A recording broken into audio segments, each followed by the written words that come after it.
This video is sponsored by the Design Mechanism, the makers of Mithras. Mithras is a registered trademark of the Design Mechanism Inc., used with permission, all rights reserved.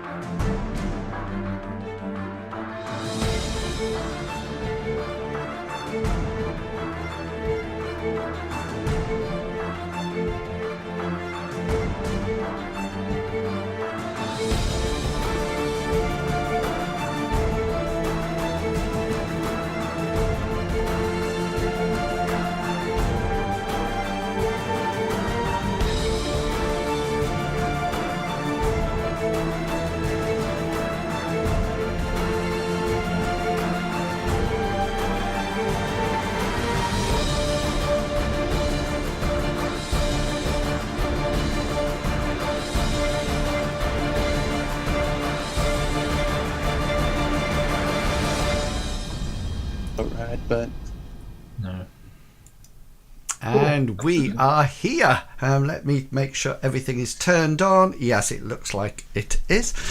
My glasses has been filled above Medivac's head as we speak. Hello everyone and welcome to this week's I just noticed that the horses have hit points along the top. Can you see that? I can now. Yeah. And I can only see it on mine.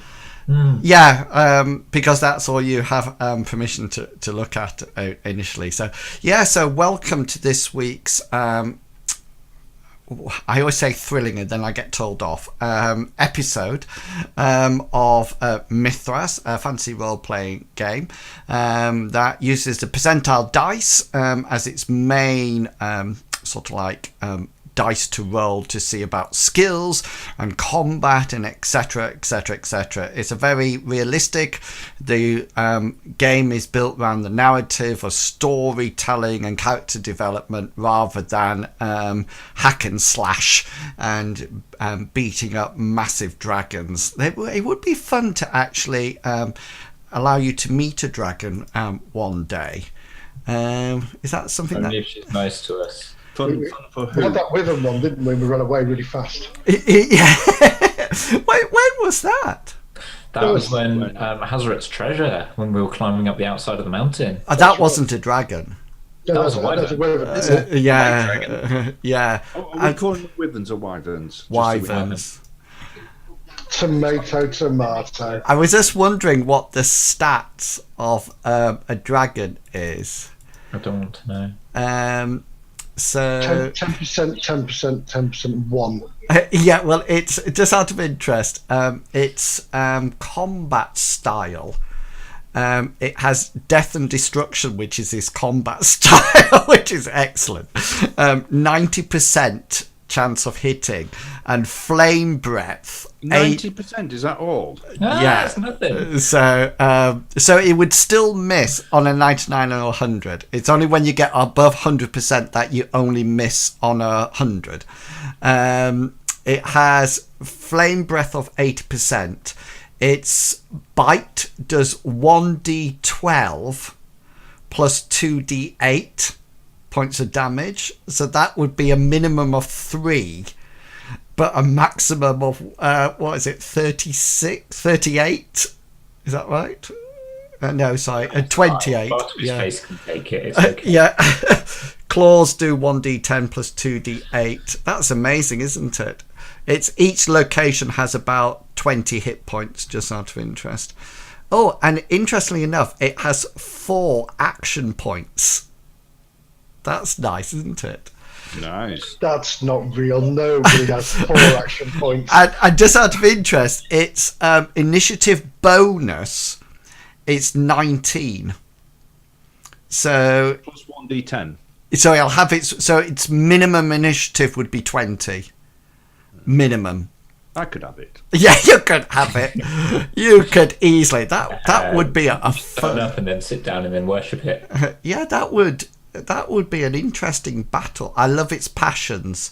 Disdain lesser creatures. Abhor weakness and love intrigues. Fantastic. Yeah. Excellent. So, So we need some intriguing stories, lads, to keep ourselves alive. yes, and I think that's what the nice thing about Mithras is. Obviously that is the way to get into it and sort of like prevent it. Okay, then. So let's get on, because we're at a thrilling point of the adventure. Things have been going up and down, and something that I thought was going to take 1 week has taken about 8, I think. So we're well on the way to discovering the location.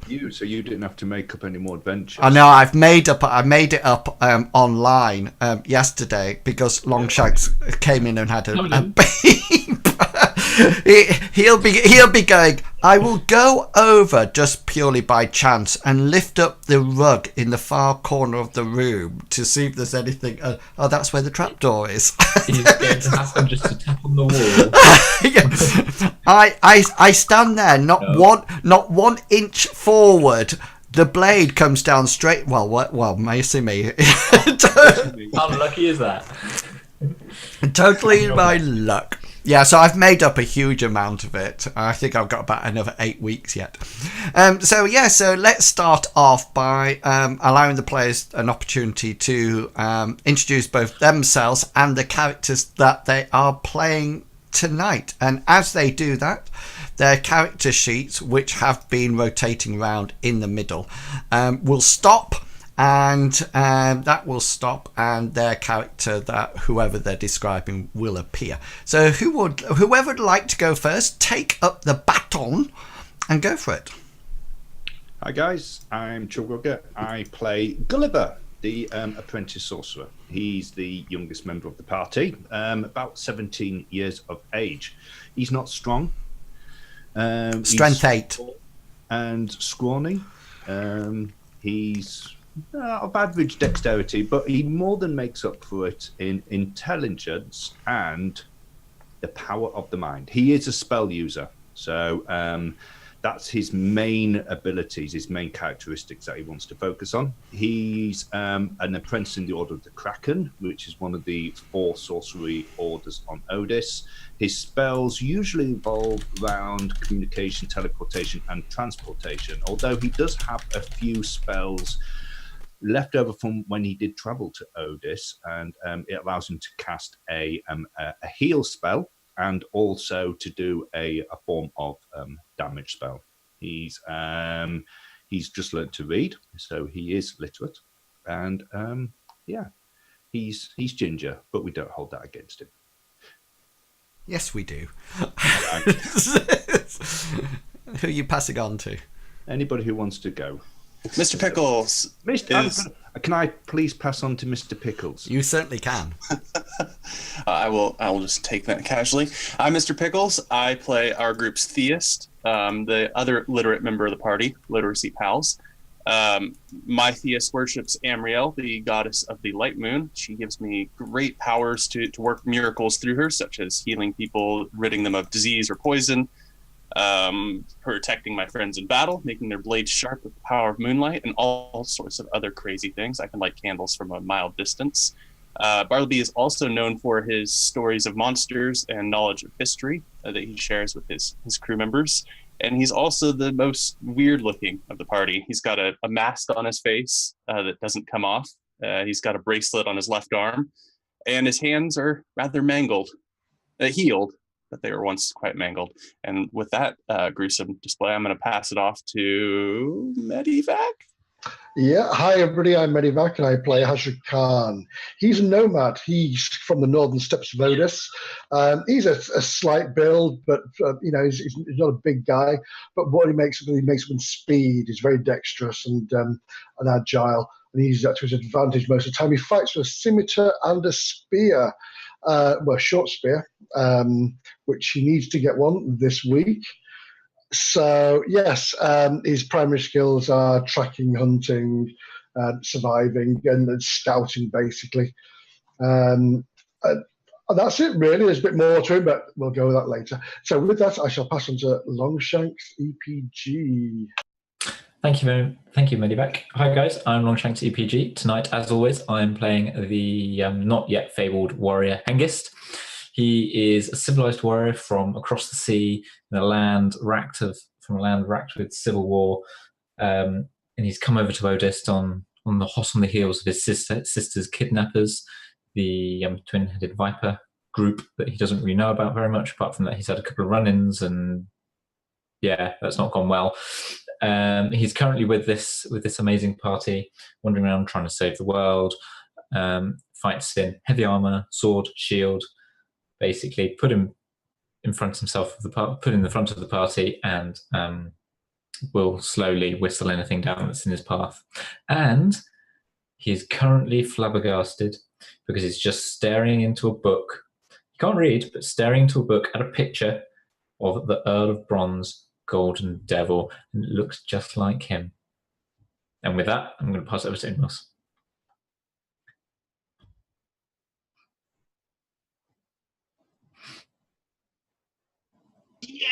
Yes.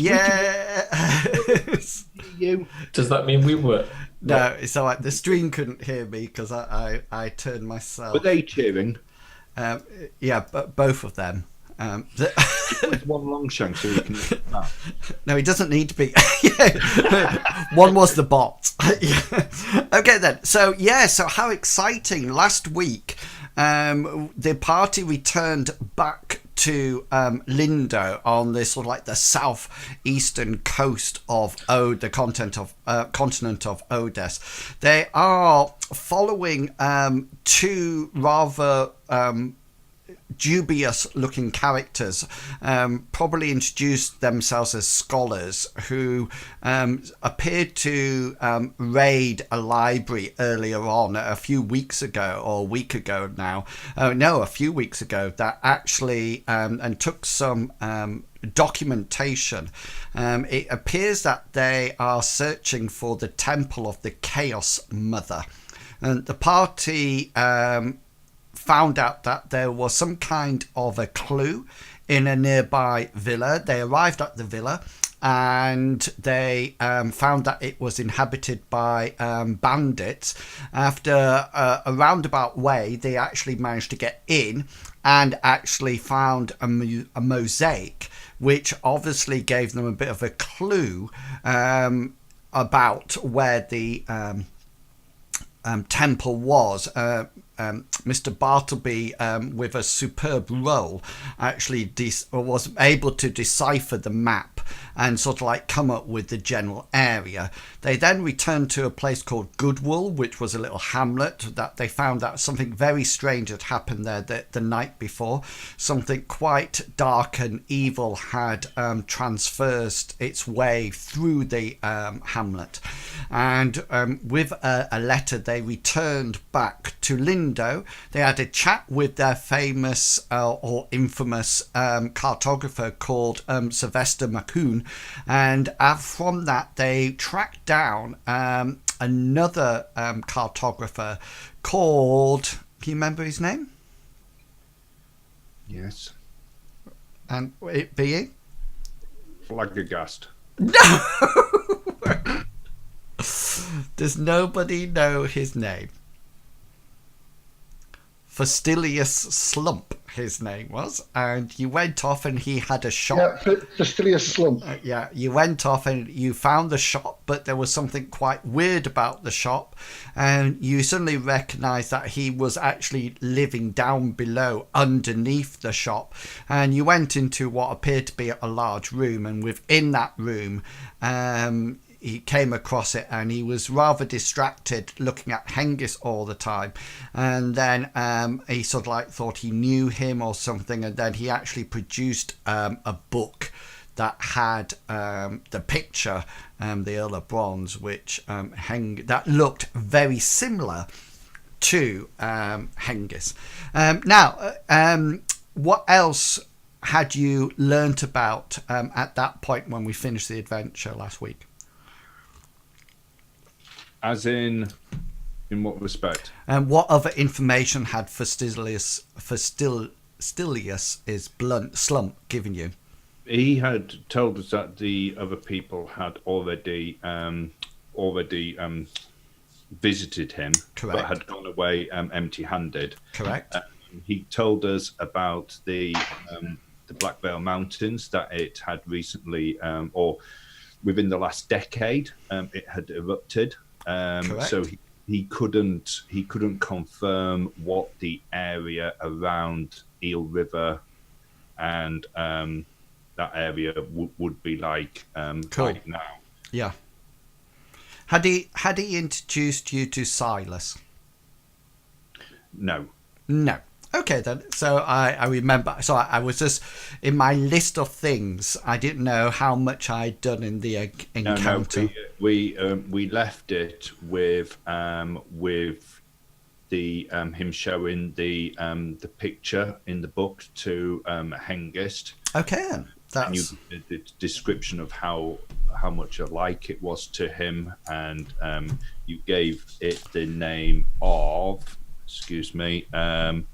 Earl of Bronze, the Correct. Golden Devil. Yeah, excellent. So it seems that we'll pick it up then down in that room, and Hengist is just seeing this picture. You've all seen it, and yeah, shall we pick it up straight from there then? Yeah. Yeah. Go. Okay then. So it's quite a big old book. It's like a tome. It's leather bound, and Gulliver and Bartleby, as you look at the pages, it's obviously of some kind of old parchment. It's very sort of like sepia in colour, and it's obviously been around for quite a while, and you can see that it's bound in some kind of leather animal hide. But both of you just roll a commerce skill for me, or anybody who has a commerce skill. It's just an easy roll that you need to succeed in. Okay, Gulliver, you notice that it looks quite finely made. It looks well crafted, the book. It's obviously been done by somebody with a high degree of skill. You don't think it would make a lot of money, but you do think that it's been crafted with style. And it's probably the size of your forearms, including your hand, if that makes sense. Yep. Can I, taking hold of the book, can I turn it on and see what it says on its spine, whether or not the title is the same as it? Yeah, and you sort of like that. Basilius gave. Yeah, so because Basilius is still there, and he sort of like opened the book, and you sort of like move to have a look at it because it's open at the moment. You move to your hands to it, and he sort of like looks at you and goes, "No, don't touch the book," like this at you, and it's just sort of like a bit like that part in Devil Wears Prada, if you've ever seen the film, when she goes to touch the book and she says, "Don't touch." Like that. He seems to be more precious about it rather than being nasty about it. Well, is it the history of the Earl of Bronze? It is a history of the whole land of Odess. From the early origins of the world up to, present day, I would have, a few centuries ago. And then it became boring to write stuff down. And he sort of like closes the book, and you see on the front of it, Bartleby and Gulliver, you can read that they're sort of like illuminated writing that says in big letters the history of Odess, and it's just sort of like gold it's not gold, but it's yellow inlaid, and it looks with lots of swirls on it, and it says the history of Odess. Have you read all the book, Master Fastilius? Have you read it all? I've read everything in this room, boy. Well, so the bit about the Earl of Bronze, Oh, yes. Very sad.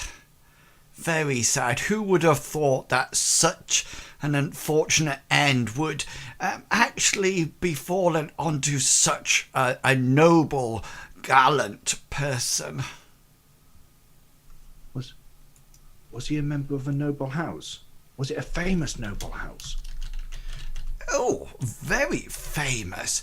Very famous and very much distinct now. Sorry, not distinct. Extinct. Extinct, thank you. You're deaded. Yeah, removed. Yes, he was the last one of the line.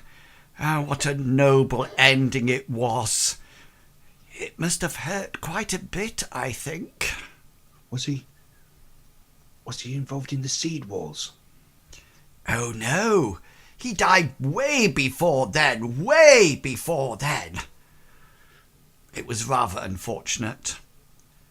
What killed him? Was it a dragon? No, a giant. Well, the story tends to be quite, shall we say, on the noble side. It depicts that he had a valiant, long fight with superior numbers and skilled mobs and monsters, that the horde erupted from the ground around him, and tearing and grabbing at his arms and legs, he fought on, blood gushing from every single wound, and yet... would you like me to continue? What type of things? What? Hideous, gruesome creatures from the depths, crawling, erupting from the ground. Hideous clawed hands Homeless scraping. people? No, hideous hordes from the depths of hell itself. And he died. Oh, yes. After a long and very painful fight, he fought on, but alas, he could not stand alone against the final beast. It reared up and grabbed him and held him aloft with the mighty power of its own strength. It crushed the golden demon's head and dropped his lifeless, writhing body to the ground to be consumed by the horde which surrounded. But what about the things that they couldn't consume? The things that weren't flesh and bone.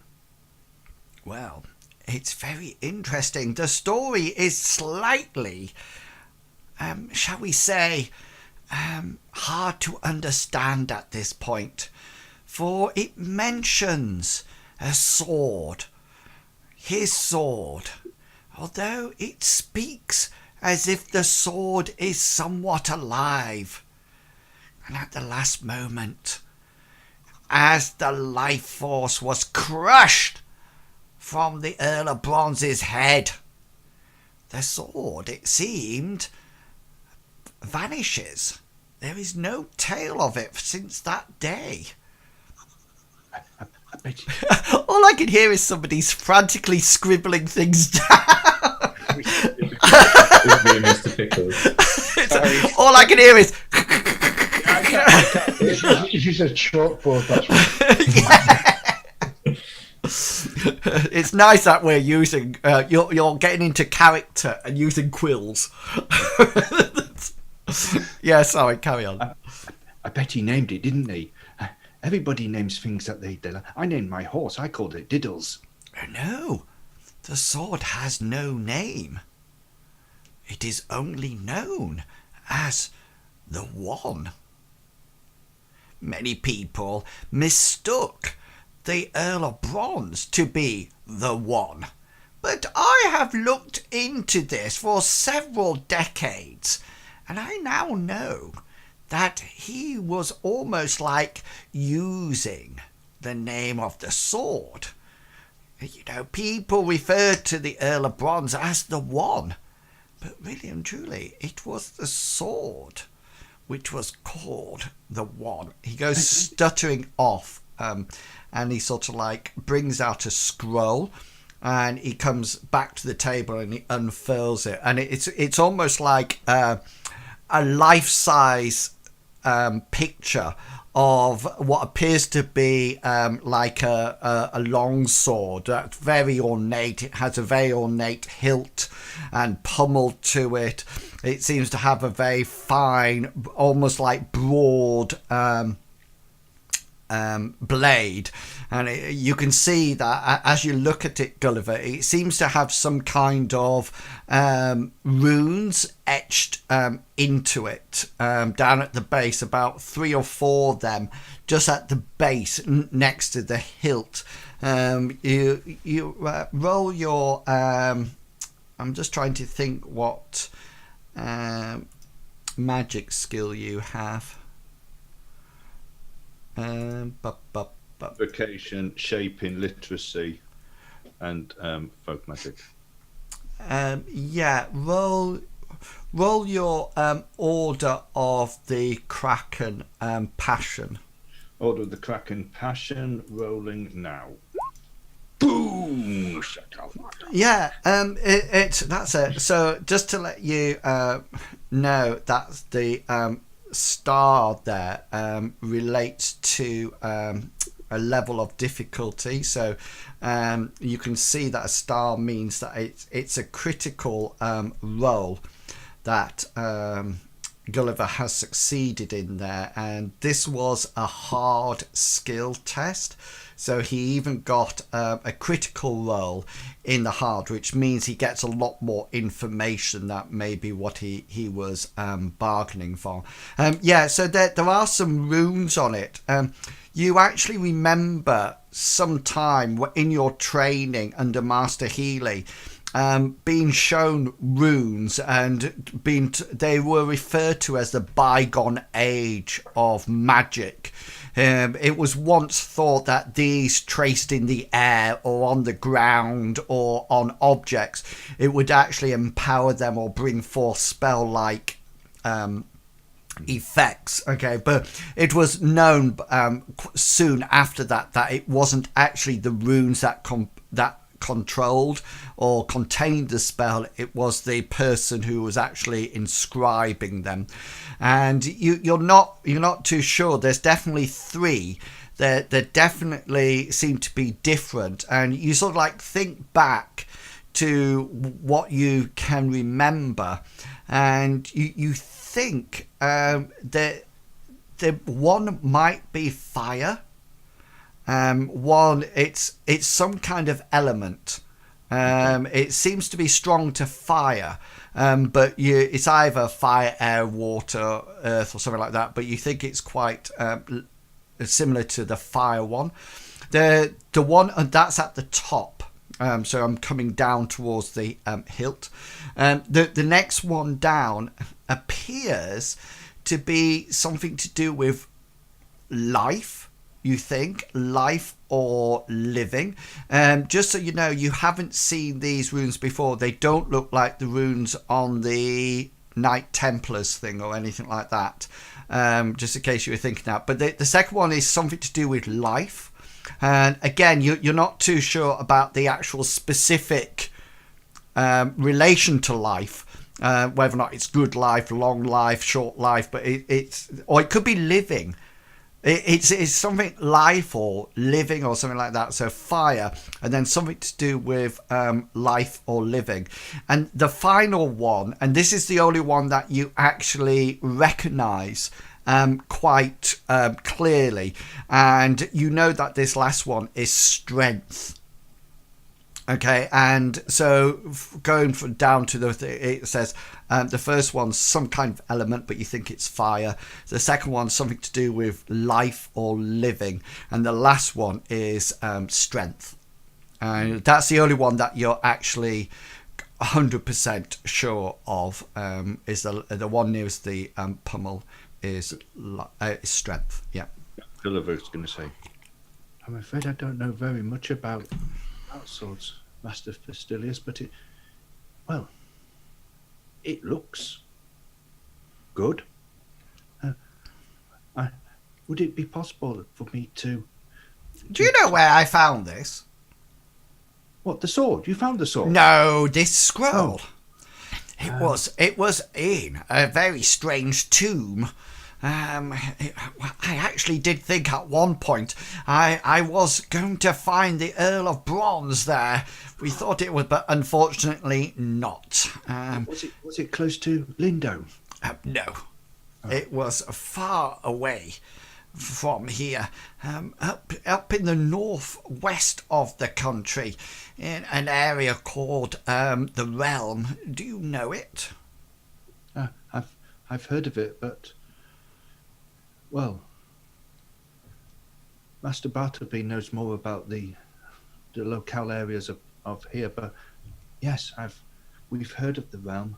Yeah. So just so you remember, the Realm is where you were when you went for Hazaret's treasure. That was. They don't follow much of the magic, though. Oh no, very, very, very strict. I think it was something about an explosion and a city or something like that. Something quite minor, I think. You know, there was only a few thousand deaths, you know. I don't really know what it was. Anyway, yes, but we were in a similar area to where you were inquiring about. Yes, up in the Black Veil Mountains. We were there, yes. Sadly, it proved... Black Veil Mountains is in the Realm? Yes. Oh. Did you... Oh, he points to Bartleby and said, did your thesis know that? He didn't say. Oh, right. He sort of like leans a little bit close to you, Gulliver. He says, these theses are quite... silent people, like to keep themselves to themselves, you know. Who would have thought? Yes. Anyway, yes, we are hoping to find the remains of the Earl of Bronze, but sadly, no remains were found. Just this scroll in an empty coffin, well, sarcophagus. Anyway, is there anything else I can help you with?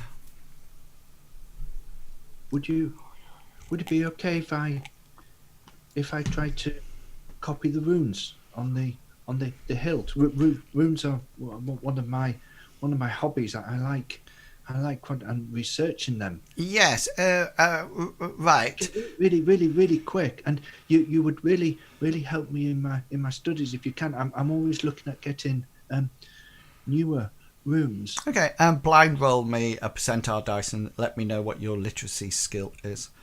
I was hoping to maybe do going down the learning thing. I was maybe hoping to influence him in the in letting me doing them. I'll just do your blind roll. Yeah. What is it? Is it exclamation mark B roll? Yeah, I think so. We'll soon know.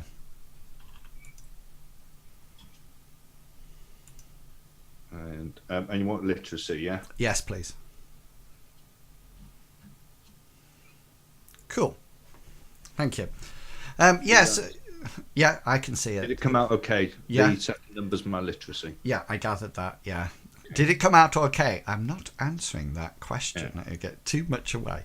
And don't go back watching this video at that point. Oh, I can see what that is now. Yeah, so you sort of like, he gives you a piece of parchment and some charcoal or ink, and you sort of like busy yourself copying. And while you're doing that, he sort of like gives you some further information. He says, my brother actually knows a lot about this area. His name is Silas Slump. Yes, he's a member of the Cartographer Guild over in NorPort, which is on the western coast of the realm. It is very close to the Black Veil Mountains, which I think is where you are planning ongoing. It is. Is he? I mean, Boy, you'll know- concentrate on your scribing. You'll never get it correct if you do that. And he sort of like Gulliver would just say. he sort of like taps on the He automatically sort of like goes into sort of like study mode, like, you know, it was Master Healy who had, Yes. told him, or Mistress Duncan. He just automatically goes, yeah. oh yes, Master Fastilius, and he goes back to Yeah, doing his. and he talks to you, Bartleby, and he says, I have something, just 1 second, and he goes sort of like shuffling off. If you remember, he's a bit like Radagast the Brown from the Hobbit, you know, and he sort of like goes shuffling off, and he comes back with a piece of parchment, and he sort of like dips his quill in ink, and he writes something, and then he sort of like goes like that and blows it and seals it, folds it up and puts a wax seal on and uses like a stamp to imprint on the wax, and he sort of like hands it over to you, Bartleby, and he sort of like as you sort of like hand it over, he says, oh, I did wonder where that had gone. And he says, present this to my brother Silas. You can see, and he taps at the wax part, and you can see it clearly says the it's like the Guild of Cartographers ink badge, and you sort of like look it through to get it through the slits of your mask to sort of like say it, and he says, yes, hand it to him. It says, sends my good wishes and tells him to support you as much as you can. And he sort of like looks round either side of you, says, oh, I did wonder whether or not it would do that. Yes, yes. Anything else that you would like to speak to me about? Well, thank you for the letter. It will come in handy for us, hospitality. But we what do you- didn't actually leave on the best of terms, but hopefully his weak memory is in play now. Certainly, and Amriel's blessings will be coming to him. But you talk as if you will understand my mask. Oh yes, I didn't actually know whether or not it would actually attach itself like that. You know, it is. You know, stories are written, but sometimes they lack an element of truth. But yes, may I? He says, holding out a finger. Doesn't stop anybody else. Yeah, he sort of like goes, oh yes, completely sealed there. Yes, interesting that your skin is almost like growing over the join. How interesting. I must say, I think it's going to be worse than ripping off a dried up bandage when that comes off. Hate to think what it might look like underneath. I wonder whether or not Bartleby was that. You know, like when people go skiing with goggles on and they have panda eyes. You know, whether or not if Bartleby ever gets it off, whether or not there'll just be like 2 slips of tan over his eyes. Yes. Yes. You wouldn't happen, Fastilius, to know or have an illustration of the third part of this set. I hold up my bracelet and jingle a little bit. Oh, the necklace. You have that. How interesting. How long? No, I was. We don't quite have it yet. I was curious if you had anything of what it looks like. No. Illustration. Oliver's going to look up and say, I think he meant how long have you had the bracelet? No, I actually meant how long do you have left? I was hoping you might know the answer. Amriel has been very cryptic on that. Oh, yes. Well, of course, the whole process will stop once the triad is completed. But, yes. It does say he goes wobbling off somewhere and picks up a book and seems to look at it for a while, and comes back and he says, "Yeah, not long then." That's what Amriel keeps saying. Yes.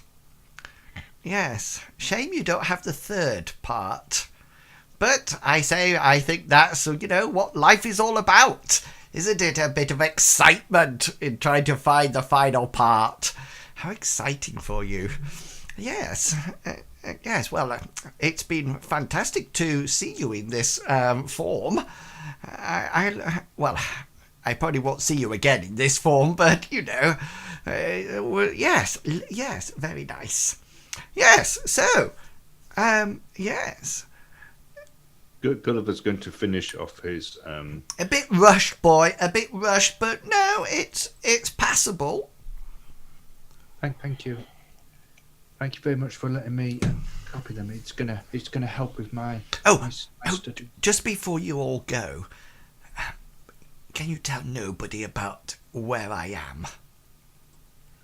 No, we've already said it. If you, we won't tell Sylvester at all. Oh, that's good. Now he did mention that that your cousin was ill. Are they feeling any better? Oh, much better, thank you.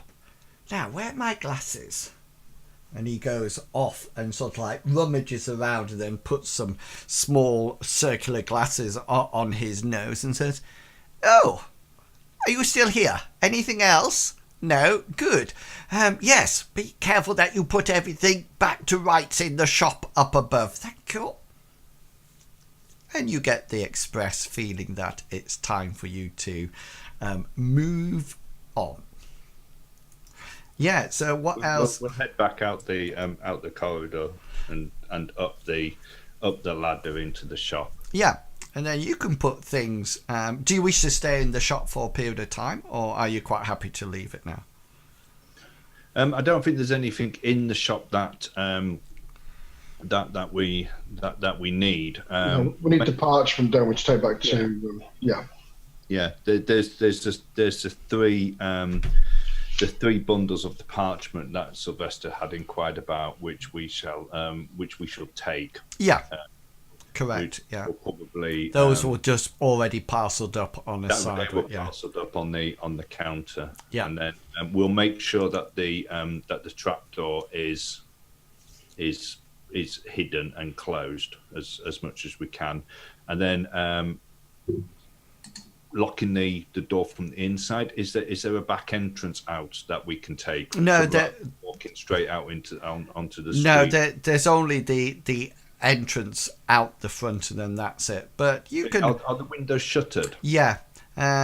If you roll your streetwise skill, I think.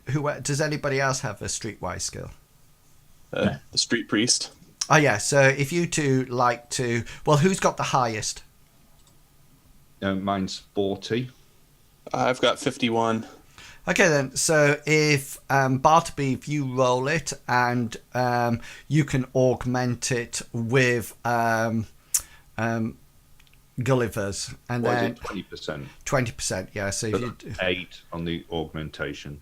Yeah. Right. So up it by 8, and then if you roll that, and we'll use that as an indicator of who sees you. Do you wish to use luck on that roll? Yes, I will. Yeah. So just if you're watching the stream, each player has an amount of luck. This can range from 1 point to 3 or 4 points generally, and basically they can use that luck at any time to do one of several things, and the players will correct me if I miss one out. They can change a roll, i.e. they can switch the 2 digits round. So Bartleby there got 73. He can use a point of luck to switch it to 37. They could also re-roll a roll. So if switching the numbers won't make any difference, that they can switch it again. They can actually use a point of luck to get another action in a combat round, and they can also use it to make a a serious wound, a major wound into a serious wound. So a major wound is basically something that will kill them, or they might lose an arm or something like that. Is there anything else that I missed out? No, that's the more cheat death, desperate effort, and mitigate damage. Yeah. And you can also, I think, with the reroll, that also applies to, we can make the DM or GM reroll as well. Yeah, so it can be, they can ask me to reroll or Monster to reroll with that as well. Okay then, so brilliant. So your Hasra's just is going to be back in 30 seconds.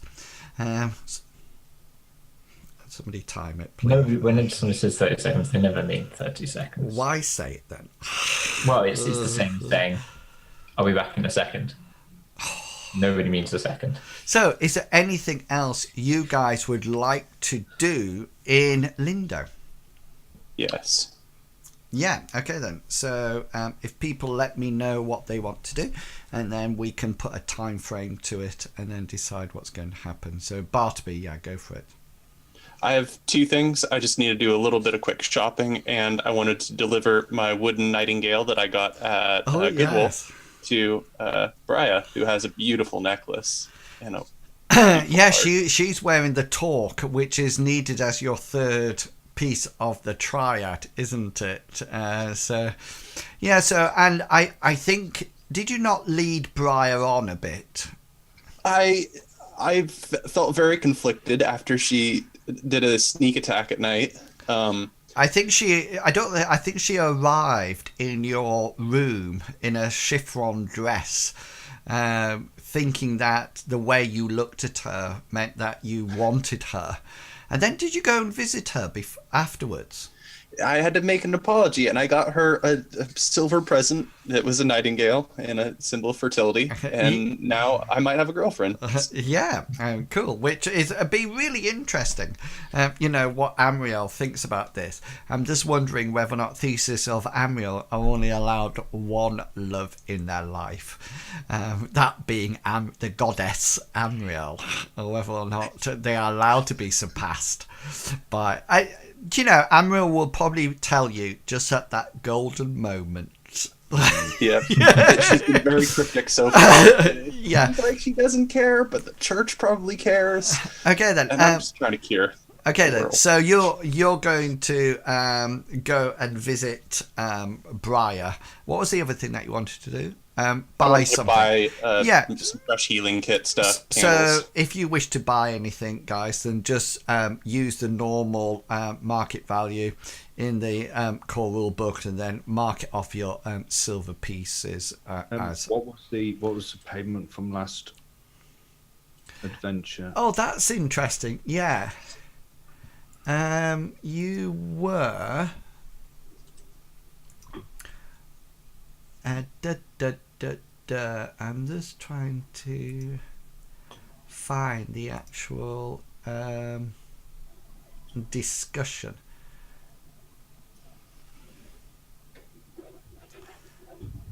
It is his hope that they will find the ancient temple and retrieve the chalice.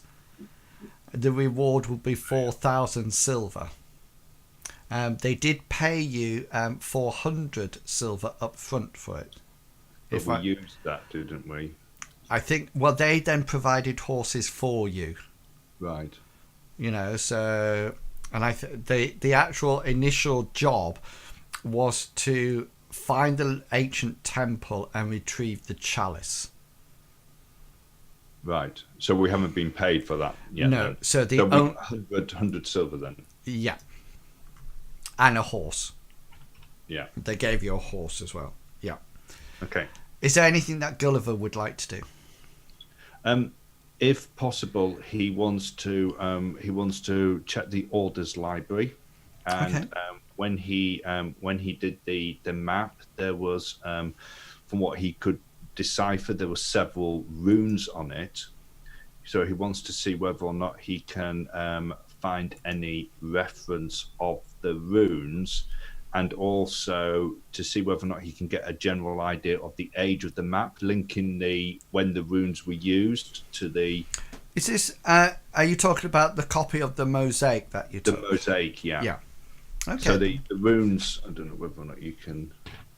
Let me just put my camera on so I can see whether or not you can see. Just let me have a look. I just need to move you across because you're on. Oh yes, yeah, I know which ones you mean now. So these The two top ones were down by the river of eels, and then the other two were. Yeah, so I'm just bringing it on so the viewers can actually see it. So this was the mosaic that the group found, and I think there was two like semicircles. Is that it? There was sort of almost like a lightning, Yeah. and then there was like a triangle joining up together. Yeah, I got them. Yeah, and then there And was then there was like almost like a man yeah with a little cave entrance. But I was looking more on those last two. I was looking when that particular style of rune was used. Okay. Is there anything else? So you want to search the library for that? Is there anything else that Gulliver would like to do? I would also like to visit the alchem, because the Order of the Kraken is their main commerce is as well as using all the teleportation and transportation and delivering the messages via the Blue Jays. They're also alchemists.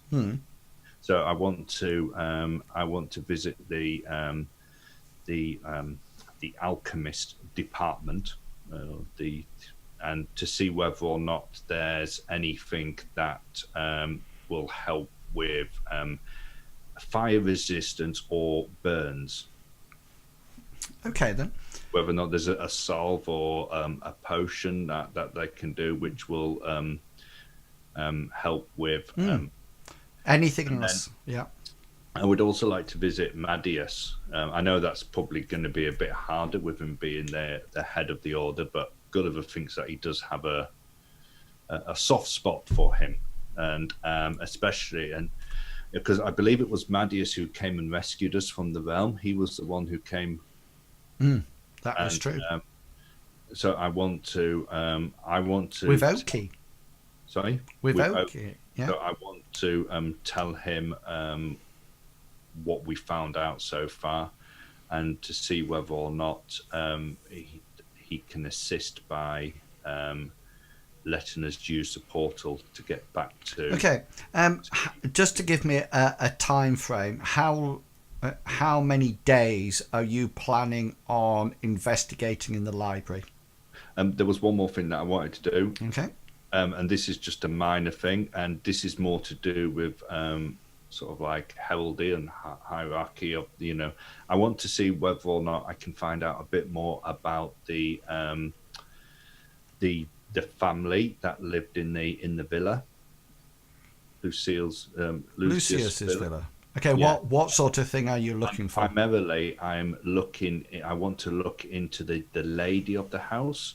I want to use the Order's library as well to see whether or not there's any mention of her being a sorceress at all, and if so, what she was tied to. I'm going down the road that the from the scripture, the bit that was written down in it. I'm thinking that maybe he commissioned it for his wife. So somebody made it, but it said down at the bottom, for my beautiful wife, that her visions became true. So I want to see whether or not I can find any reference to Lady.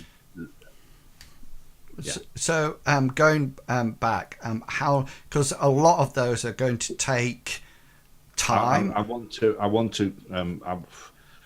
I know that it's important that we get there as ASAP, but by getting the portal is the most important bit. So I want to be able to get to Madius to see whether or not I can get to the portal. Then it's the runes, the potions, and the final thing is but I don't want to spend any more than a week. Week is top whack. Right. Okay then. So you're going to be doing all this for a week. Okay then. So Bartleby, you'll literally do yours in a day. So you've actually got another 6 days of time if there's anything that you wish to do. What about Hazra and Hengist? Well, Azra wants to go to the place where he got a spear made last time and have the same spear made again. This isn't the one that you told the blacksmith to pour blood onto it, was it? Well, no, that was last. That was a different blacksmith. All right. The first time I was here, I found a blacksmith that actually made it for me. Yeah, so you can buy a normal short spear just by the normal cost from the core rulebook. That's not an issue. Yeah. Anything else you would like to do? Yeah, I would like to go to the Brotherhood and just update them about what we found in Lucis's villa, and etc., and that there was no impact on the surrounding areas. But also tell them about this strange caravan that was going through Goodwool and what it was doing to the fauna, and it seemed to be just draining the life force out of everything as it went past. I also want to tell them that I'm going to be heading to Blackvale Mountains if there's any information or that they can tell me, or if I can, or I need to, if they want me to gather information while I'm out there, which they will do. And my primary thing going there as well is my Jaguar's tooth. I want to just tentatively ask or tell.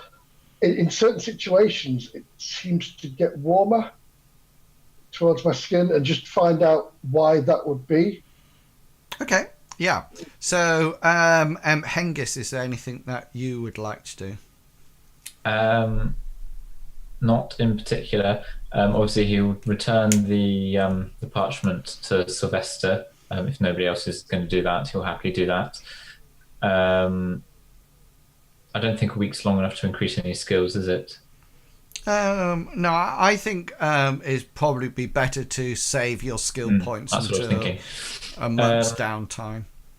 He'll also go and inquire down on the docks to see if any ships recently have left for sort of like the Blackvale area, the northwest of the realm type thing, because if there's, or where the nearest docks are and that sort of thing, because he's thinking somebody might have gone by ship there.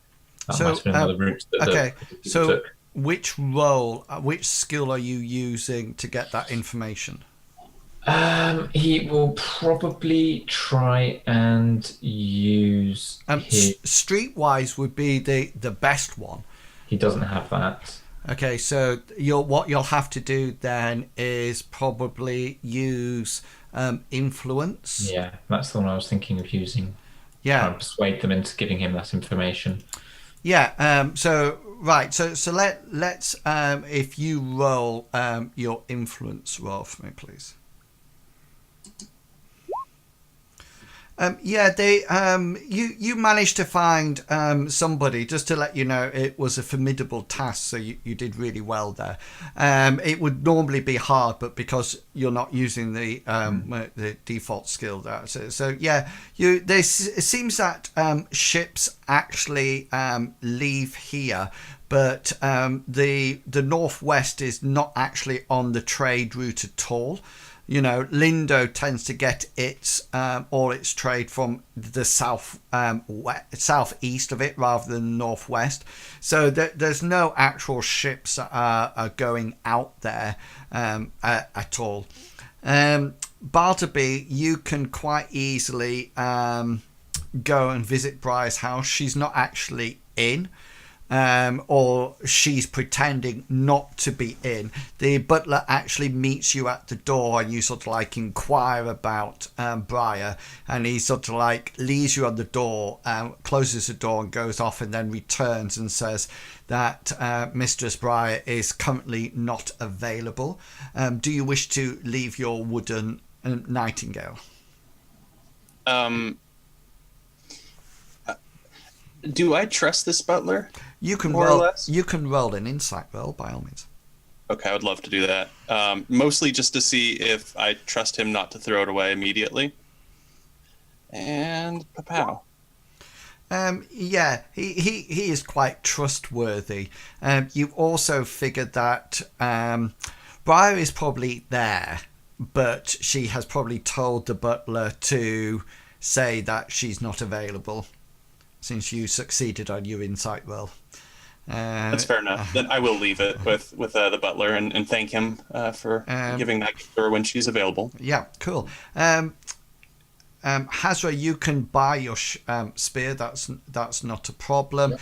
Yes, the Brotherhood, obviously, they're very grateful to the what you've information that you gathered. It seems that they already knew something about the villa in any case.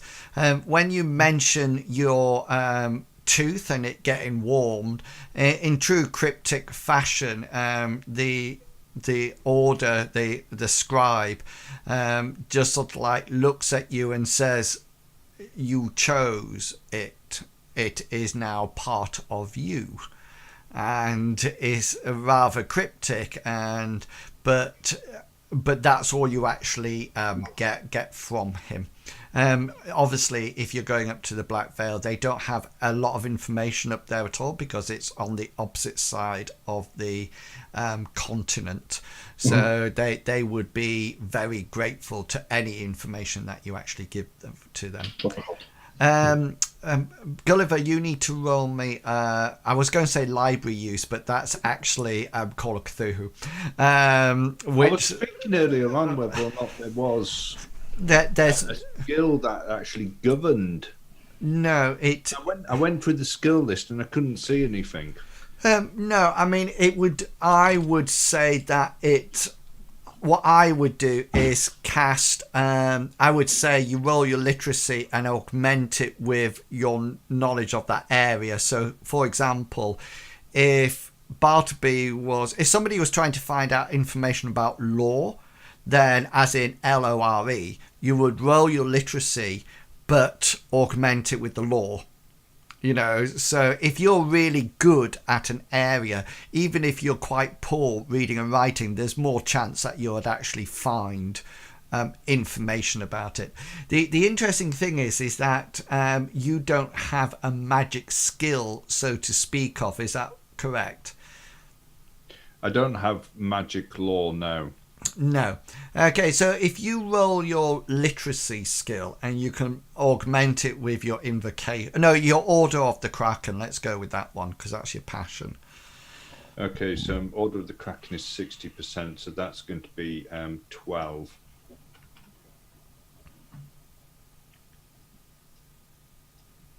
And yeah, okay then. You'll have to remind me all the questions you had, but I'll try to answer them as I go along. Okay, so the first one about Madius getting to the realm again. You're informed that the portal that you actually came through, that he came to rescue, is unresponsive at the far end, i.e. which means that there's either something on it or blocking it, so you can't actually transport from it. Madius does talk about a portal in NorPort. Now, NorPort is where Silas was. Yeah, and it's sort of like a city like Lindowe that is very close to the Black Veil Mountains. As soon as he mentions that, Gulliver will sort of like be, what can we go? Yeah, he says that obviously he tells you at length, and you have to sort of like sit and listen to it, about the demise of magic, especially sorcery magic, which he considers the only form of magic around there, the demise of it. And he sort of like says, obviously a lot of the portals are no longer used anymore, but you sort of like talk to him on the first day, and sort of like near the end of the week he does come back and says that he's managed to open a portal in NorPort. It used to be in the basement of the Order's HQ there, but he's not too sure what or who is in the building anymore. He does say, however, he's tried to open the portal. He hasn't gone through it, obviously, but he can open the portal so it is operable, and is there. And Gulliver asks whether or not there's who was the last portal master on the side of NorPort? Yeah, it was actually a sorcerer that was called Madeleine, and she actually was the last person who used the portal coming from NorPort to us, to Lindowe.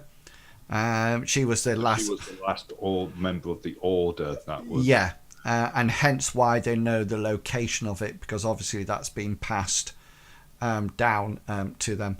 They seem somewhat concerned when you ask about potions or ointments or stuff to do with flame resistance or something like that. They do give you what they claim is quite experimental at this moment. It seems to be a tin about this deep, if you can see the camera, Yeah, looking. and about this in diameter. It seems to have a twisty off and on top, and there seems to be some kind of, it looks almost like black paste inside it, and they talk about that it's still very they can't guarantee that it will protect you from fire, but it has been tested, and people have been able to feel no warmth from the sun when it's been applied to their skin. They do turn around to you and say, you do apply it to your skin. It's not something that you swallow. And the other thing was about the pictures. The runes. Yeah. Right. Well, what I'm assuming are runes. Yeah. Yeah. So the two down, the one that looks like a man, there seems to be nothing connected to that apart from man. Okay. Right. Semicircles seem to represent. Sorry, I was just looking back at you literally well. Entrance, portals. Cave entrances, yeah. Rather than anything else. And hang on, I'm just finding it in my notes. Hold it up again. No, I know what they are. I just need to. It's a little bit further on in the dungeon. Adventure. It does. I did make a note of it. Here we are.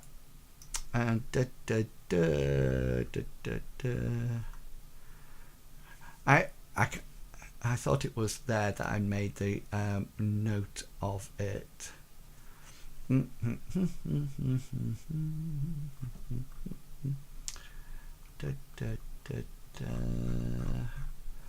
I'll find it and then let you know. I think one of them means fertility. I'm pretty sure that one of them means fertility. So the little upside down triangle will say is fertility to start off with. I did make a note of it. That's what I'm trying to find. Yeah, and you I'll tell you what the other one is. Okay, that's the bit about sheep. We don't want the sheep one. Yeah, and was there anything else that you wanted?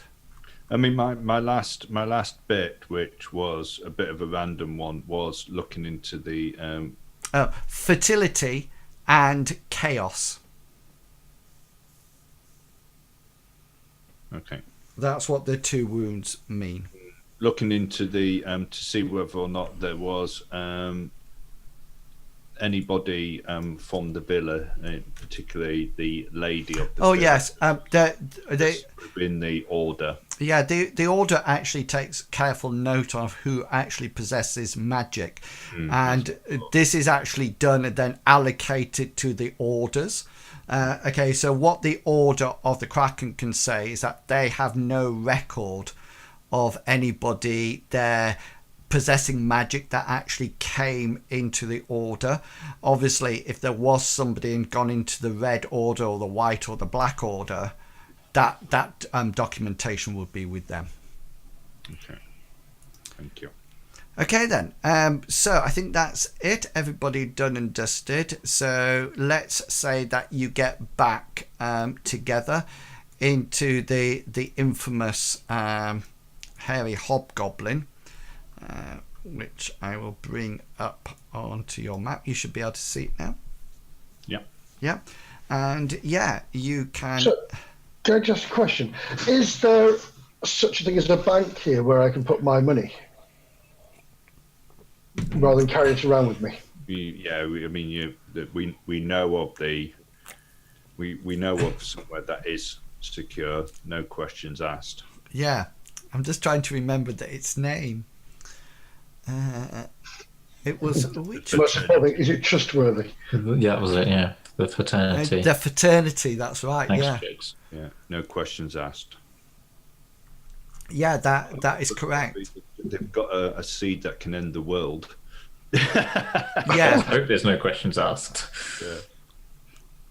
I was just trying to find where I put it. Why have you come into a whole load of money? No, I just don't want to be encumbered. I think that's where my encumbrance is coming from. You Well, can... how much was your spear? 20 silver. I've got 450 still. I keep most of mine at church. I was going to say there will probably be something that they can be kept with the Brotherhood. I'm quite happy for that to be. Convert it into something that's easier to carry, like a piece of jewelry. Horses. Yeah. Yeah. So Hazard comes around with 6 horses on it. This is a lot easier to carry. 6 horses and a donkey. So if you just say that, if you just put it on your character sheet, so somewhere, what is left with the Brotherhood and what you're actually carrying around with you. Lovely. Yeah. Thank you. Okay, yeah. So you meet back in the heavy hobgoblin. I will take for granted, unless anybody says now that they don't want the information to be shared, that the information that you all got, I'm assuming that you've engaged with that and passed it to one another. The only thing I didn't know about, which I wanted to ask, because I don't know this on a general thing. I don't know about Hazra and the Brotherhood. Okay, then. So Hazra, is that so? Really and truly, nobody. The Brotherhood side of things is going to be kept secret. Okay. But any information I get, I'll just pass it off as being from somebody I met who I was talking to. Yeah. Okay, that's absolutely fine then. Anybody else not wish to share any information that they got today? No, Okay then, so we'll pick up the role playing part then, in the point that is where the discussion comes up. So what you need to decide is your next plan of action. Okay, yeah. What would you like to say? So Gulliver's going to say, I think I've done it. I think I managed to secure us a use of a portal that's going to put us in the realm. And guess what? It's in NorPort. NorPort. NorPort, and that's where Fastilius's brother is, Silas. That's very good, Gulliver, because I was inquiring about ships over there, and there are no ships going that way. There are. Oh, a ship would have taken far too long. Would have been quicker than walking. But this should. But if you think, the other people, they probably don't have use of the portals, so it's going to allow us to get ahead, and then using the guide as well.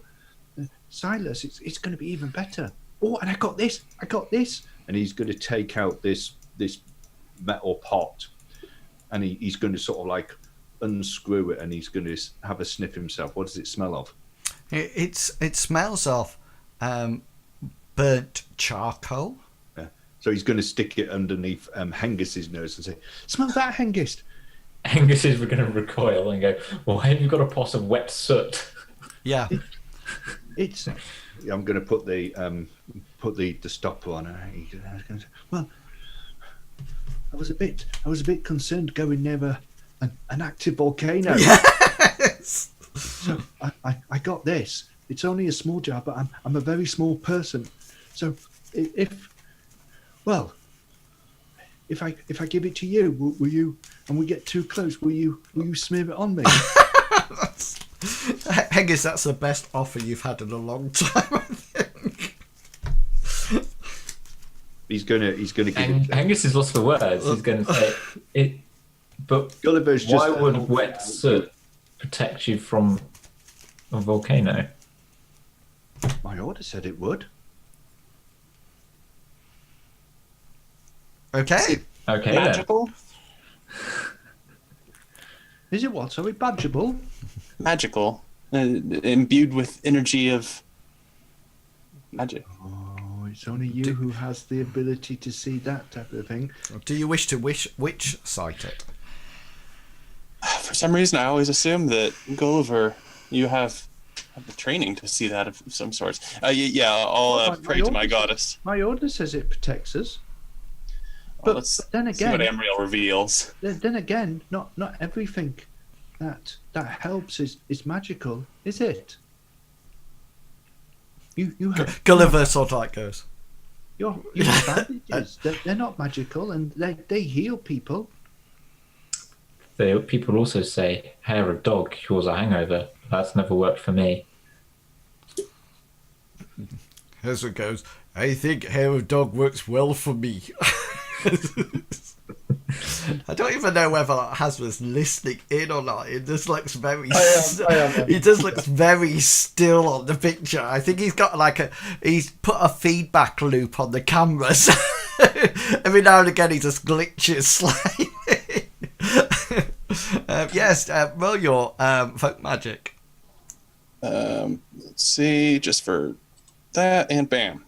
Yeah, you sort of look, you say a quick prayer to Amriel, and you look at the pot. There seems to be no magic emanating from it at all. Just so you know, it's the same with the potion that you've got as well. I don't know if you've ever witch sighted that, but this would probably be a good time to, underneath the table or something, and you notice that it's not magical at all.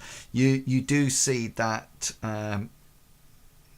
there are some players who seem to have some kind of glow of magic on them. Hazard definitely has something underneath his tunic that you can see is emanating magic. Gulliver, I don't think you have anything magical on you because your amulet is technically not magical. Not magical, and the only thing that I would have had maybe magical, which was a shriveled chicken foot, And your charisma. was taken from me. Yes. I checked that multiple times too, I think. Yeah. And it was magical. And Hengist, I don't think you have anything. No. No. No magical. Yeah, so apart from that, Bartleby, there's nothing else that you see. I'll reveal to the group. Yeah, and this must be a hair of the dog situation. Gulliver. I'm just going to move you to the map of the realm. Just for people who are watching the stream, just to let you know that the players can only see the bits that are white. Anything in the grey areas they cannot see at all. So down here, if you got the map, you should be able to see the map now. Yeah, near Silda. This is where Hazard's you were for Hazard's treasure, if you remember. This is Aylesford and Thorson up at the top.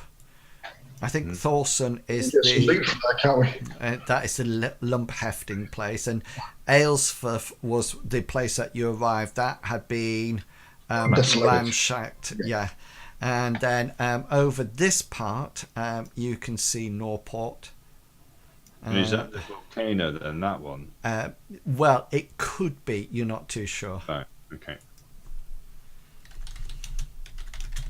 I also managed to look into some of the runes that were on the mosaic that we saw. It was pretty hard to find out the information, but well, one was a cave and one was man and one was fertility and the other one was chaos. The two by the river were fertility and chaos. That can't be good, can it? Not at all. No. Bartleby, just roll your locale roll for me, please. And there we go. Do you wish to look it? No. Okay then. Yeah, the map doesn't look that familiar to you, but you do recognise the Black Veil and NorPort.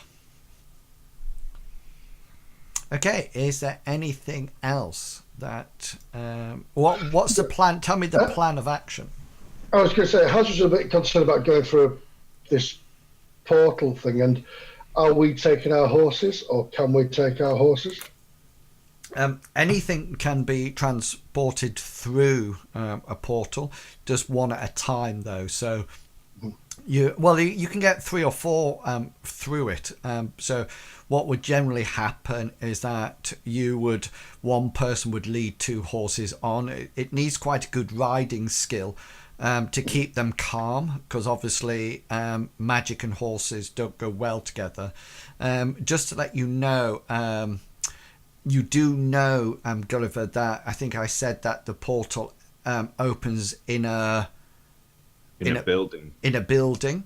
Yeah. So what it actually where in that building, you don't actually know, or you know that it's in a building. Oh, you do know. Well, you know this, Gulliver, in any case, because portals are normally underground. In the base. Yeah, so it's likely to be in the basement. So yes, to answer your question, yes, you can take the horses, but yes.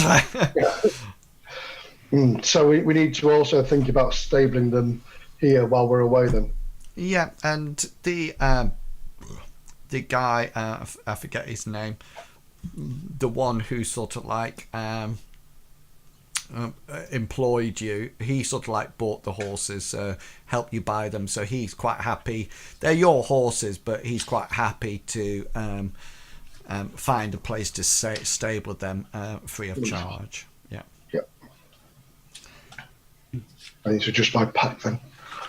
Okay, so I presume that the plan of action is to go to the Order and port through the portal. Gulliver wants to ask Bartleby something else when they sat down as well. Okay, go for it. Can you see?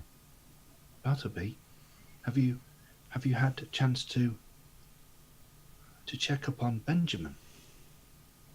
On Benjamin? Why would I check up on Benjamin? How would I check up on Benjamin? Gulliver's going to lean in and say, because he has a seed and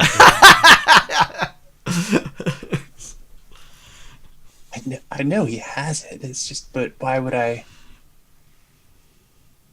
He wandered off. There's no way I could. I thought he was like your apprentice. Yes. I suppose, but he serves Maroth. Master Healy. If I wandered off, Master Healy would come and look for me, and if I had done something wrong, he would scuff me across around the ears and please try that with Ben, please.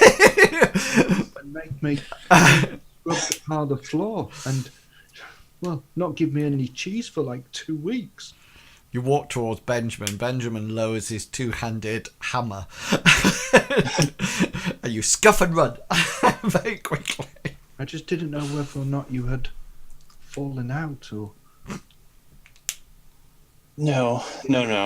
You're right, Gulliver. I'll ask my church members, the priests and higher priests, if they've seen Benjamin. Surely he's checked in with the church if he's still following the path of Maroth. Don't mention the seed, though. Oh, I'm certain that won't come up.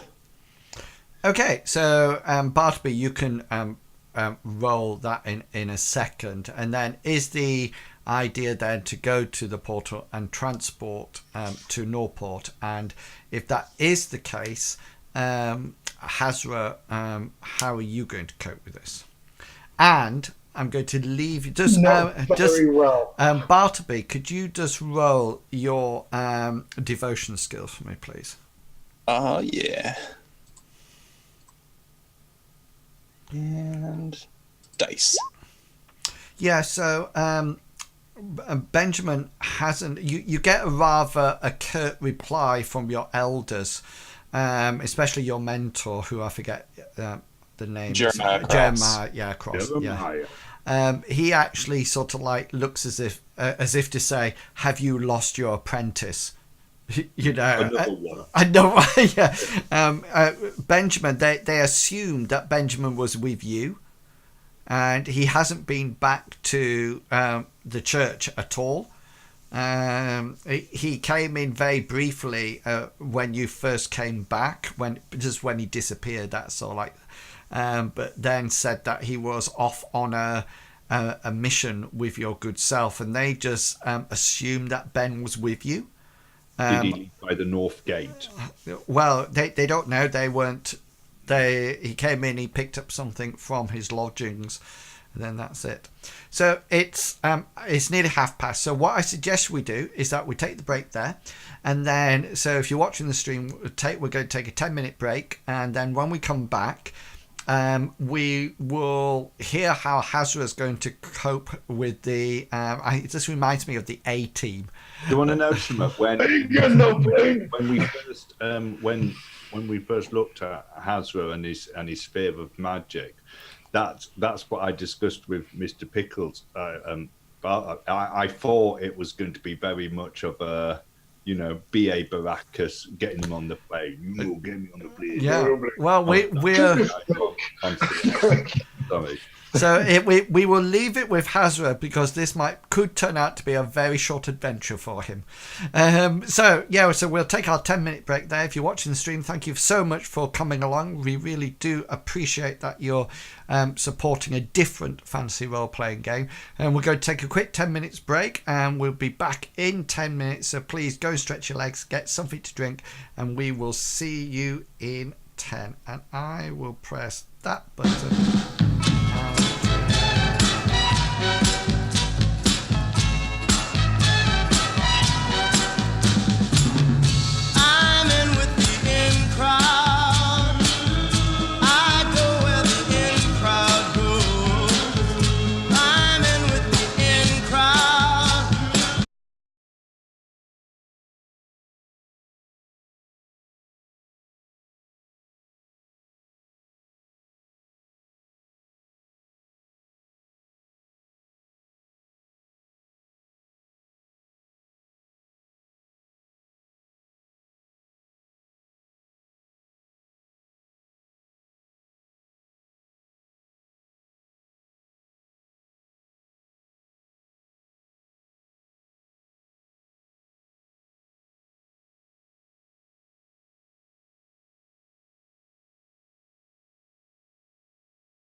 like specializes in spells of communication and teleportation, have found a portal to NorPort that they can use. However, Hazra has a real issue about sorcerer magic. He's very apprehensive about it. He doesn't like it. He's very suspicious of it. So we're coming to the point now that the party have arrived together on the morning, and we'll say that for ease you meet at the Hairy Hobgoblin, and then you have to go to the Blue Order's residence, the guild house, and then use the portal there. So yes, Hazra, you can start off the conversation. So I take it, Gulliver, we are going to your house to talk to some of your friends, are we? Well, we're going to go and use the portal to get us to. No, I'm sorry. Well, we don't need. No, we don't need to do that. We horses. We got to cross the land. It'd be fine. What do you mean, Hazard? There's no way we're getting all the way up there if we're on horses. But last time we used one of those things, I remember there was this terrible feeling of no control. I lost. I almost soiled myself. Sorry.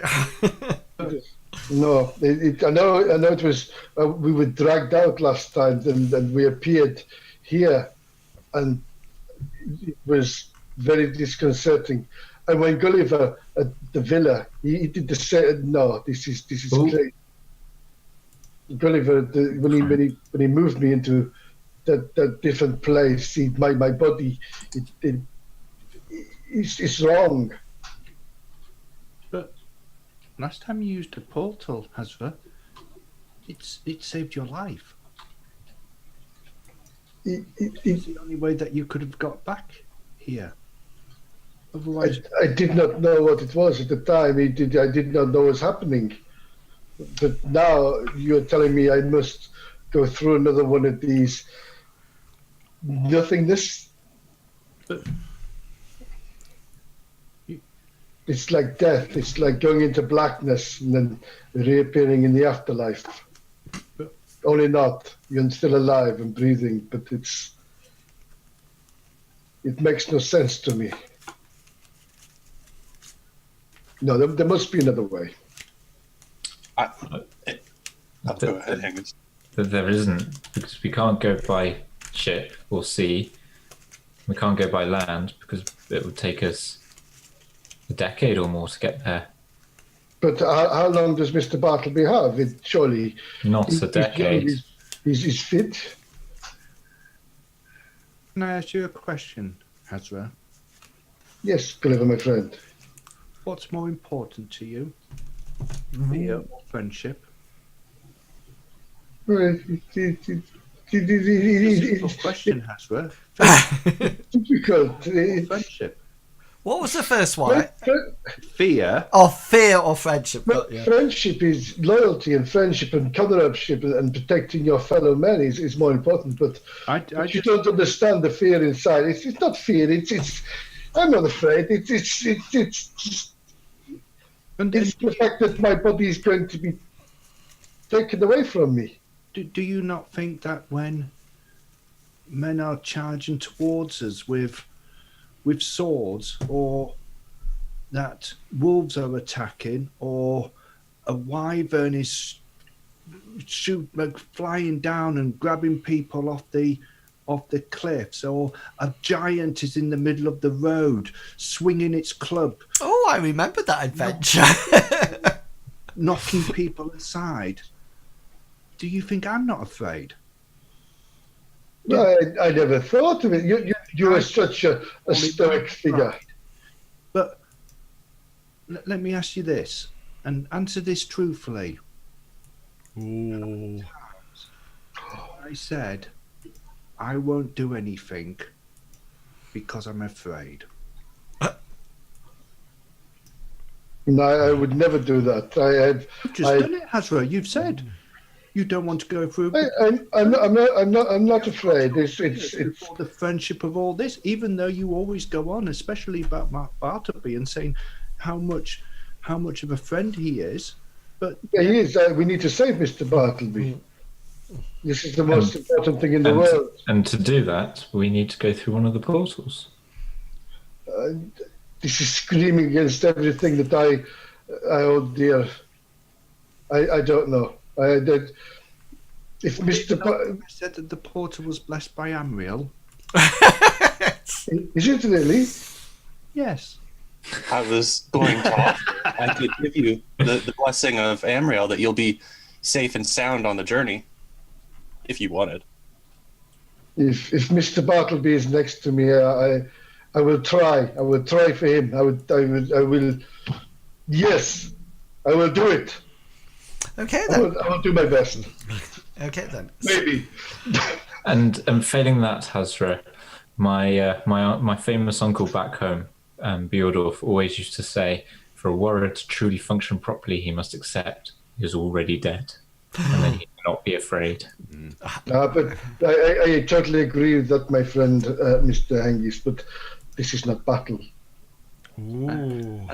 And Master But Healy. it crosses over with all types of fear. The only thing to fear is fear Fear itself. itself. And he who makes craters must be fast. Sorry, he who makes. I can't hear that, Jigs. What did you say? He makes Craters. fat. Craters. You know. Okay, so just let's just say graters. yes. I was like, what? Everybody else got it. Maybe you should. I can't. You're very quiet for me. That's all. Let's move away from that discussion. Okay then. So as we're heading towards the order of the Kraken, the headquarters, Gulliver wants to sort of like walk by the side of Bartleby, and he wants to say, it might be worthwhile using your blessing of Amriel to calm Hazra before he goes through. Oh yes, I intend to pray with Hazra. does Hazra have a passion for anti-magic? I think No, I have anti-seed. right. So we'll take it that's the anti-magic passion. Yeah. Just to let you know, as we get closer to the building, you will see little bits of sweat coming down from the bits of skin. You can see as his eyes flick left and right, like a fleeting hair. Is Bartleby going to kneel down and pray with Hazra before you leave? Is that... Yeah, sensing that it's already needed. I was gonna wait until we were like at the portal, but I'm gonna try and pull Hazra aside to pray. You can do phrase it. it as a, I think actually at the portal would be a nice place, because that's when his anxiety is going to be the highest. You sort of like leave their heavy hobgoblins, and you've got items that you've bought in the marketplace in your backpacks, etc. And you head down to the HQ, the guild house of the Order of the Kraken. If you remember, it's not as well frequented now after the issues that are happening around Odess. But you sort of like get a few looks at from the general people on the streets. There's not a huge amount of people out, especially as you get closer and closer to the guild house. And you can see walking along, and everybody's a bit concerned about going on a new adventure, but still thinking you're saving the world. And as you walk down, you get closer and closer, and you suddenly hear the sound of your name, Bartleby. It seems to be a man's voice, and you just hear, Mr. Bartleby, please. Mr. Bartleby, and you sort of like stop and look around. And as you look around, Briar, it's the Briar's butler behind who was saying the thing, and Briar rushes up to Bartleby, and without breaking her stride at all, she sort of like swings her arms around your neck, and she sort of like gives you a fond embrace. And she whispers, as she's got her head down by your ear, she whispers to you, Bartleby, and she just says, "Thank you for the gift, and I would like to give you something in return, but I'm not too sure whether or not you will feel this." And she sort of like moves her head back, and she plants a kiss right on your metal mouth. There's nothing coming through the crack or anything like that. Yeah, and she does sort of like hugs you, sort of like kisses you on the lips of the metal mask, and sort of like then goes back to your ear and says, "I love you, Bartleby. Please come back safe." And she sort of like steps away, and she sort of like looks, and Bartleby sort of like, and she just caresses rather than the necklace. the talk slightly, and then she just sort of like smiles and turns and sort of like walks away. So you arrive at the Guildhall. Bartleby's still in shock. Hengist is going, "How does he do it?" He's got a mask on. To be fair, we can't tell that Bartleby's in shock because he's wearing the mask. No, it's just the way his whole body goes rigid. And do not... How rigid?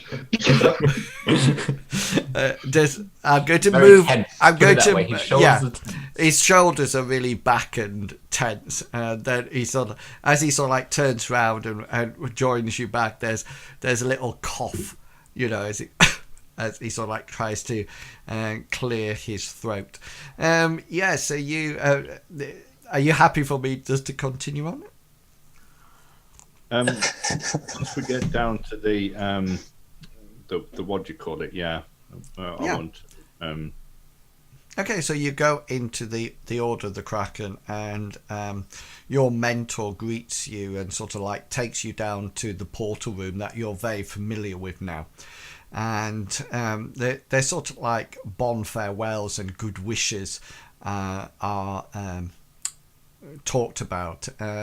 You cast your spell on Hazra. Hazra, you're not likely to resist this spell, aren't you? Because it's the blessing of Amriel. No, this is Amriel, and I'm quite happy with the goddess. So there's no need to roll it or anything, Bartleby. Just take off your magic point or however many it costs, and you feel a lot calmer as the warmth. Yeah, the reassurance of Amriel sort of like flows through you, and you all get placed on the portal. Is there something that you wanted to do, Gulliver? Sorry, before you go. I just didn't, because I didn't know. We didn't know what we were going into. I just wanted to.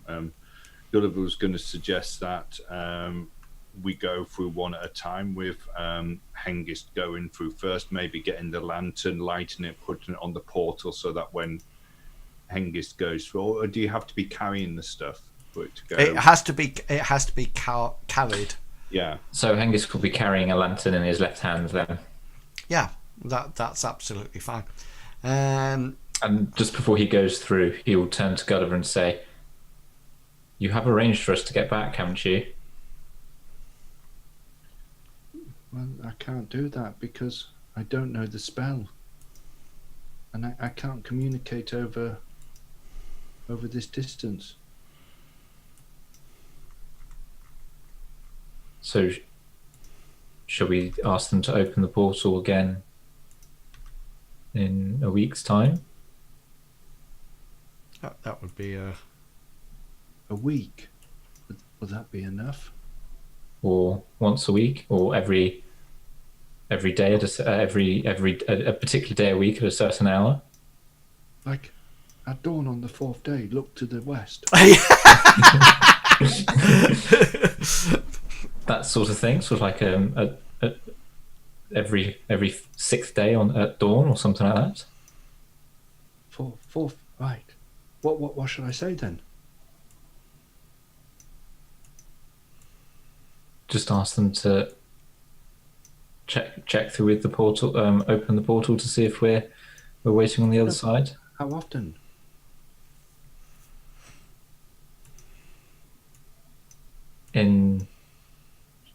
Shall we say in 2 weeks' time, and then every week on the 6th day.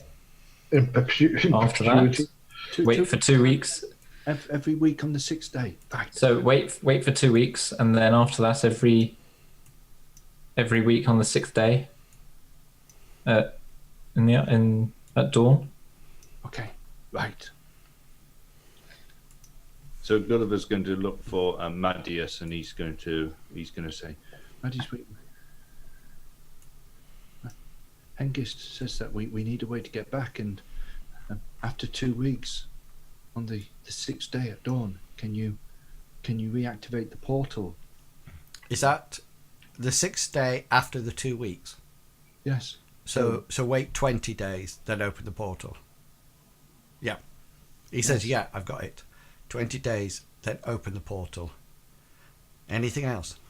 Do you know, I'm going to 20 days. That's the wrong time. Well, now it's not. I'm going to take a very. And then what do you want him to do after? And then open it every day after that. Every 6th day. every 6th day of the week. Okay. After that, at dawn, open the portal to see if we're there. At dawn. Okay then. Yeah. Sound. Oh, that's.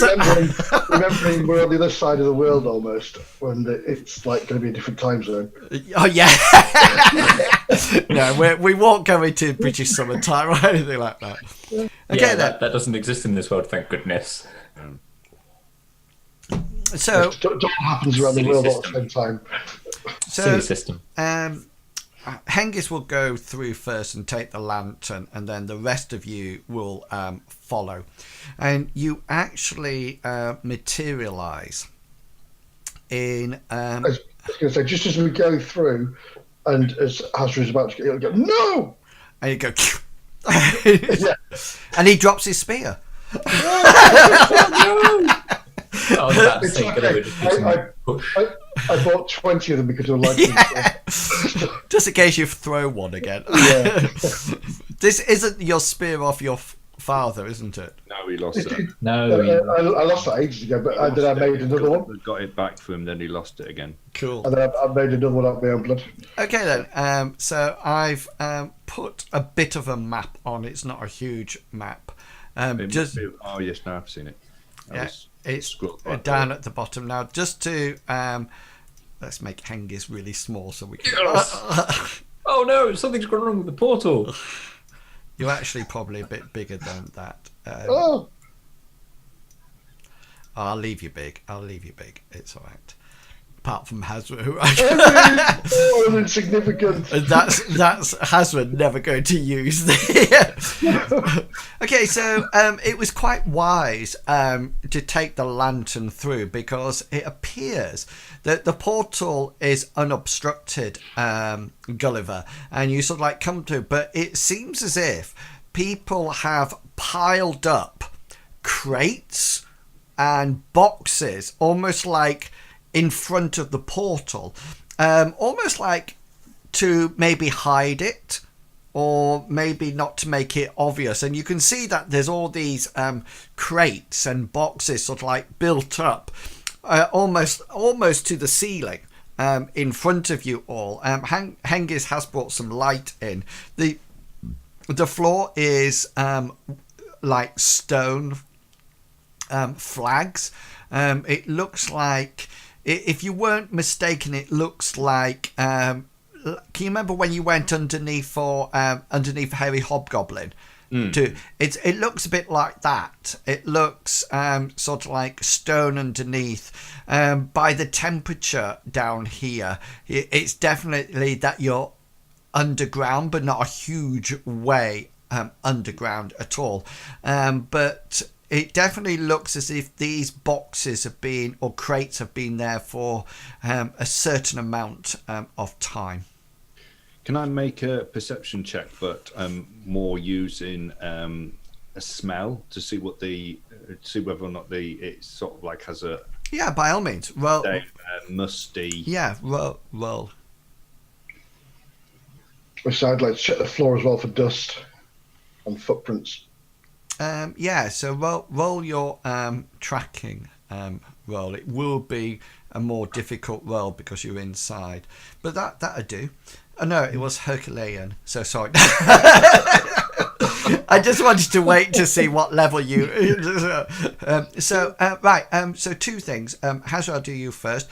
There is dust on this floor, and the only people's footprints on it are yours. There seems to be some small rodent footprints in it as well. There's various bits of wood, nothing substantial. There are bits of food, etc., that you think have probably been carted around by rats.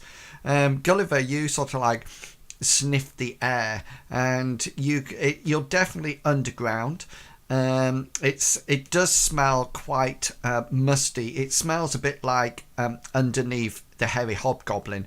The other thing that you notice is that and you're not very well, you don't know this a lot, but it smells a bit like perfume. Is there anything written on any of the crates? Is there any what they might contain, or is it just blank? Well, so you sort of like look around the crates. It definitely looks as if you're at the back of the crates. It's as if this place is being cornered off, maybe because of superstition. Maybe, it almost like looks as if they were frightened that if they put something on the portal, even though it's deactivated now, it might disappear or something like that. So it's almost as if they have built up superstition involved, but it was sort of like more like out of sight, out of mind. Exactly. But it has been like this for a significant amount of time. Hazard can confirm that. Okay, are we completely surrounded by these crates? Yeah, there's a wall behind you to the south of the map. But right the way around, there's a little bit more space off to the west, as you can see, down here. But apart from that, you're almost like encased in this area. Perhaps we should. Gulliver's going to be speaking in a whisper. Perhaps we should try to push the crates so that we can get out. Just to let you know, I'm going to be talking in a very godlike voice. What would you like to do next?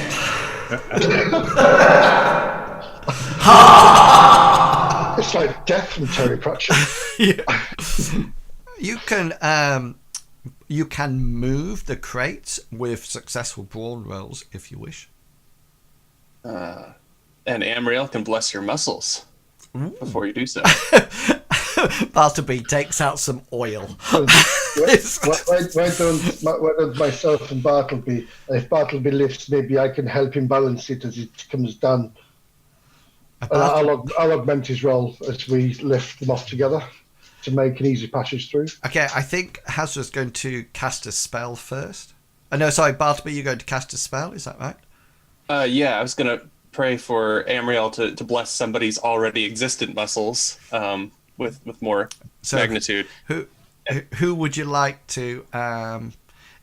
If you well, I would have thought Hengist looks more beefy.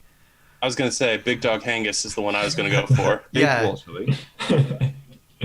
Yeah. Oh, Big Dog. That's his new nickname for Bartleby. Anyways, this is what I'm trying to do. Yeah. So what's your power? My power, I think, is 14. Yes, it's 14. Okay. So you need to roll your devotion, or your folk magic, isn't it? 14. Yeah, you could take minutes of it off for it, which sort of like drops it down to easy. And then going to take hold of the lantern. Hengist, just when Bartleby, brilliant, thank you, Gulliver. Just as Bartleby comes near you, Hengist, to bless you, there's definitely a sweet smell of perfume. A bit like rose water. And it looks like Bartleby's wearing lipstick. yeah, across his metal mouth. there's lipstick. Very brave of you, Bartleby. That would look.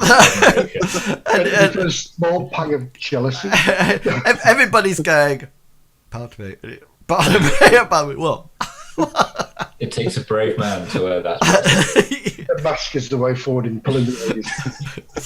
Okay, yeah. So Hengist and Bartleby, Hengist and Hazra, sorry, you can combine strength. And do you wish to? You could probably lift. Is the idea to lift some crates down till there's one left that you can climb over, or do you wish to remove a whole stack so you can just walk on the flags in between? Well, I'm hoping we'll be able to just... to the person with the might on him. So Hengist, what would you like to do?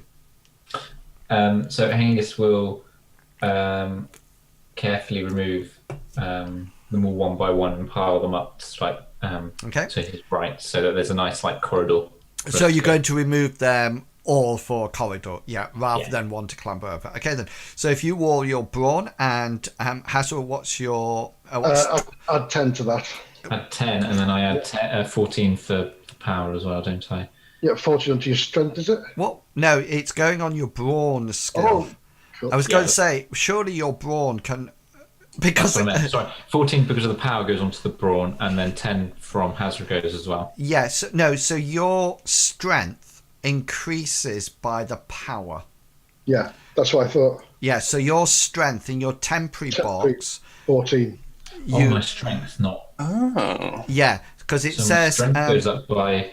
Recipient strength goes up by the power. Yeah, so the power to the recipient's strength, but only for the purposes of lifting, breaking, and contests of strength. You under the brawn skill. Oh, okay. So, so your brawn is strength plus size. So because you're adding 14 onto your strength, if you add it in temporary, it should adjust your brawn skill. It has done, yes. Yeah. So what's your brawn skill now? With both Hazra and the might skill. Right. Hazra, what's your brawn skill? Mine's 51, so it'd be 10, wouldn't it? Yeah. Yeah. So it's a total of 92, including those. Oh! I can feel a fumble. Oh yeah. You shouldn't have said that. No. I don't want to press it now. No, don't do Go it. for it.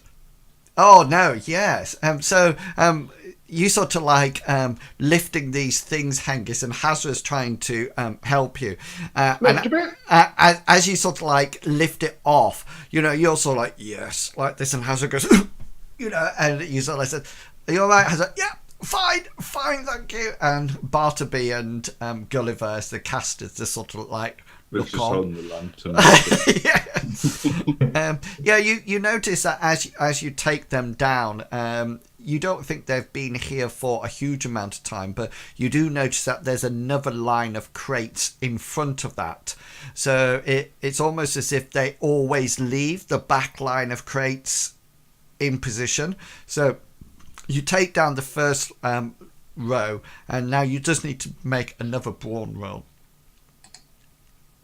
Yeah, and then together you take down the next, and there's a corridor now that you can. What Ash will suggest is once we're through, we build it back up again. So it looks like we haven't been here. Okay, then is that the plan to do? Do you think so? Because it's covered up for a reason. So why we've used it? So should we cover it back up again? You say it. Let me do my bit with Gulliver saying it back. Go on. What? Say what you're going to say as Hasra. And then... Oh, sorry. Yes. What I think, my friends, is we should rebuild up the barrier again, so it looks like we haven't been here. Do you think people are still using the building? Well, we don't know. We don't know. We can't use it again, can we? Because you can't open the portal to go back at the moment, and we're not going to be here for how long was it? 20 days. So we might as well cover it up so people don't think we've been here. It's like going through a forest, and when you go through a bush, you make sure behind you is all covered so nobody knows you're being this way. And then nobody. I don't want to come back in 20 days to find there is a group of guards here wanting to take your capturers or let us do that. I think it's safer that way. It takes a moment. I mean, look, Hengist is a strong man. Just while Hasra is talking like this, could you all roll perception rolls for me, please?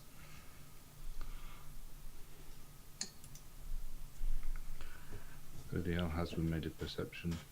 Sorry. Angus made a perception roll. Yeah, with style. Oh no, that was battle. Oh no, right? Yeah, with style. No, it was battle speed. So it was a hard roll, just so you know. So Gulliver, Hengist, and Bartleby, but Hasra not. So Hasra's talking to you, and the other three of you hear a door open and close from this area up here. Because I don't have my map zoomed from up. Yeah, okay. Just for anybody who's watching the stream now, you can see where the yellow light is. So here is the party's lantern. This is in darkness. So if I just click onto Hengist there, that is what they are actually seeing. That's it. So I think Gulliver has the lantern at the moment. So that's it. So they have a certain amount of light and then a bit of faded light before it goes into blackness. So they're not actually seeing everything that you can see on the stream. Okay. Yeah. So you, as Hasra is talking to you about this, you all hear a door open from around that area and close as well. Yeah. What would you like to do? Hasra, you're busy talking. I'm like, yes, so let's cover our tracks because we're not able to use Hasra. What? Keep your voice down. Did you Sorry? I didn't hear anything, my friend. I was talking. It was a door. It opened and closed. Huh? Hengist, get a crate and put it on the portal. Angus will move quickly to do that. Don't drag it though. Lift it and put it on. Okay, just roll your brawn roll for me.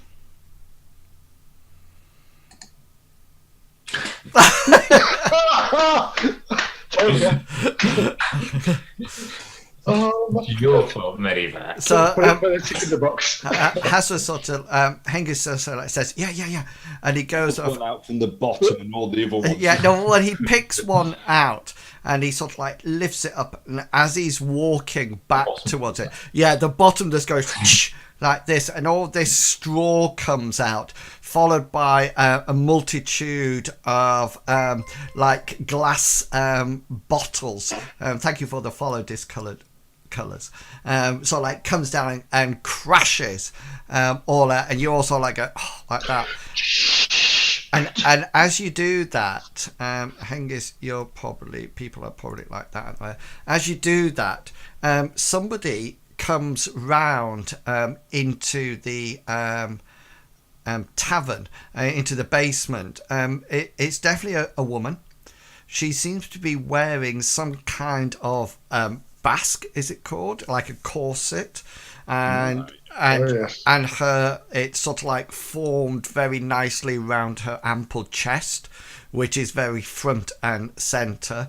She seems to have what appears to be some kind of white undergarment on, and she seems to be having some kind of almost like knee-length boots on.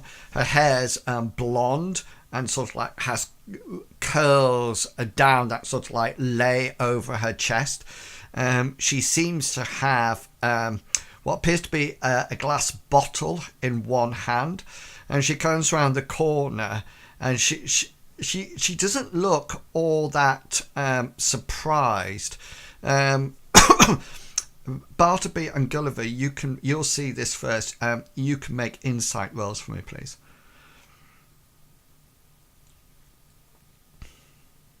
That's an interesting one, Bartleby's. Yeah, Bartleby, you're sort of like not used to seeing women even dressed like this. Gulliver, the way she's moving, you've seen this a lot on the streets before you sort of like, because I think Gulliver was drunk. She is drunk. Well, no, she's tipsy. But you see her as what people used to refer to as the Lady of the Night.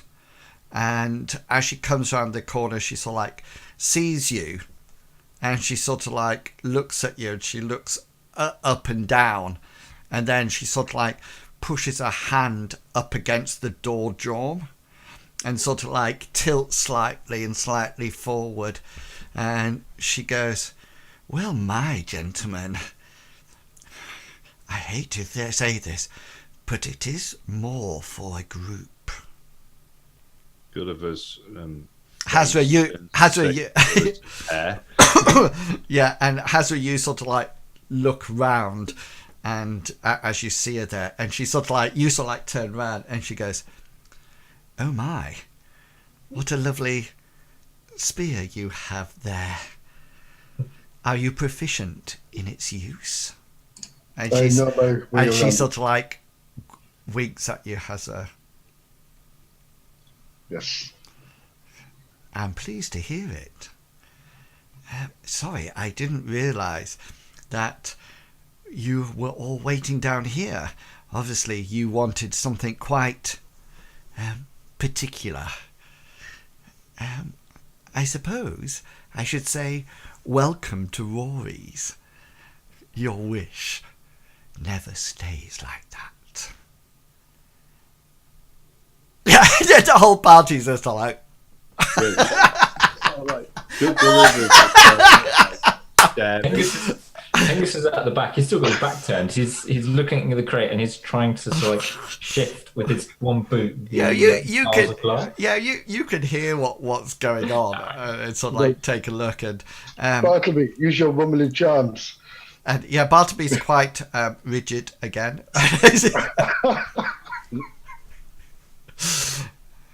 And she says, she looks at you all and sort of like says, "You don't look old enough, young boy." And she looks at you, Gulliver, and giggles. "But I can get more if I am not."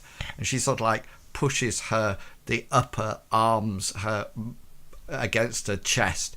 That just sort of like perks it a bit and says, "What is your wish?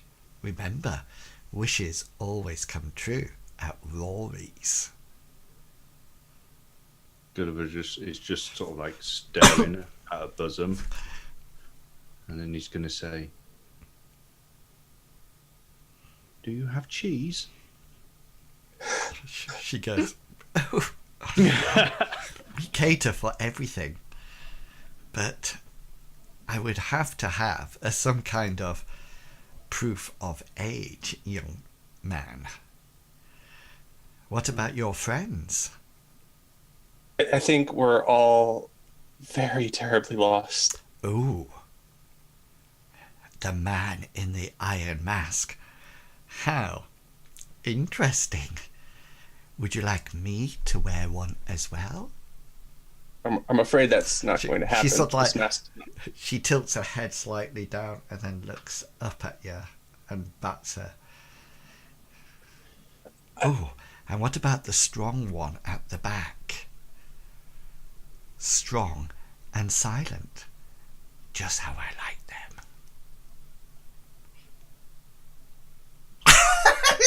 He's dead. Hello. You said strong and silent, so I was being strong and silent. Hello.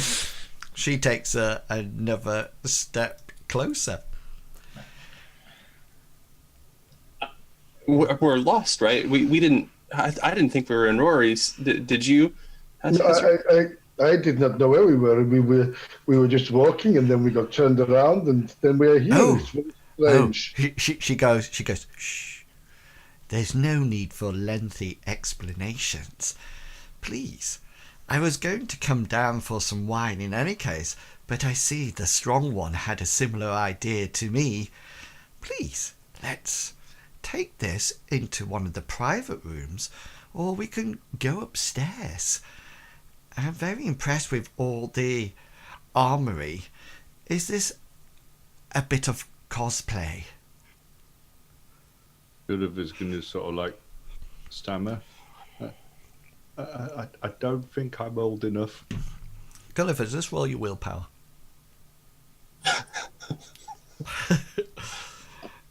Yeah, you're keeping in control. Only By 1%. Oh dear, those hormones are bouncing around. Yeah, well, that's what I thought. Yeah, she says, come on, gentlemen. Shall we join the party upstairs, or would you like a private room? No, let's go join the party. I could do with a good drink after all this traveling around. Well, then. Show us the way, my beautiful lady. Oh, yeah, and she sort of like puts the bottle down on the bar, on a barrel, and she sort of like turns around and sort of like looks over her shoulder at you all and says, follow me. And as she sort of like walks out, she has that certain swing of her hips that is totally purposeful. And every now and again, she sort of like looks over her shoulder and goes, are you following me? Like this, as she's sort of like, it's the idea that you're all going to... Gulliver would normally look to see whether or not Hengist had actually planned to cover the portal, but with her sort of like doing that type of motion, he's not even going to bother. Yeah, she just does. Yeah. I was going to say, Asher's eyes will be firmly planted on her buttocks as they go, like donkeys as they walk. Yeah. Don't tell her that. Yeah, I think that's still illegal in this fantasy world, just so you know. Just so you're familiar. Stool. You had to go there. That's right. Okay then, so you start following her, and she sort of like keeps looking back over her shoulder as she takes you out of the corridor in front of you, and I'll just move you all up so you can see this. You can see the door that she came through here, and then you move a little bit further.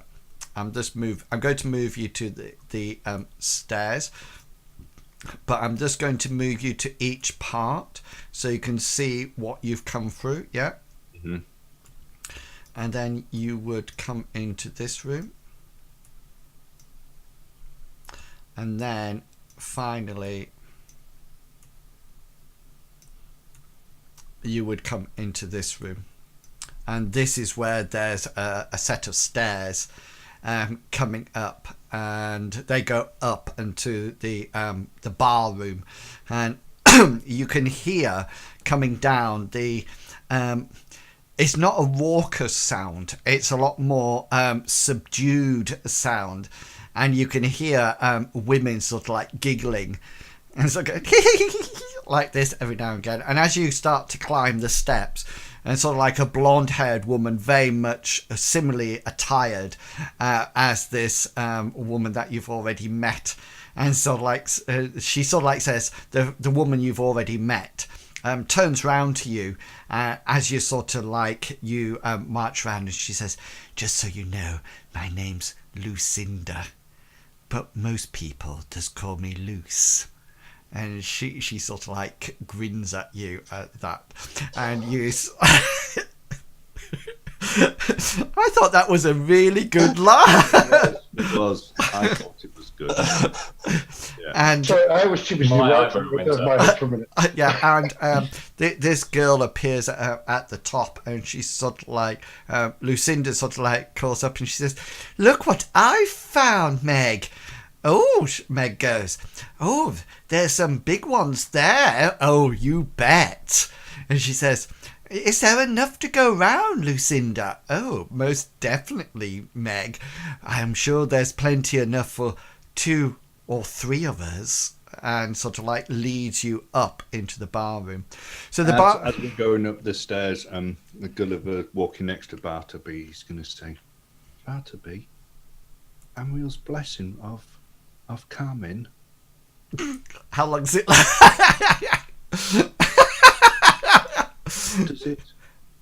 Does it just work on the mind?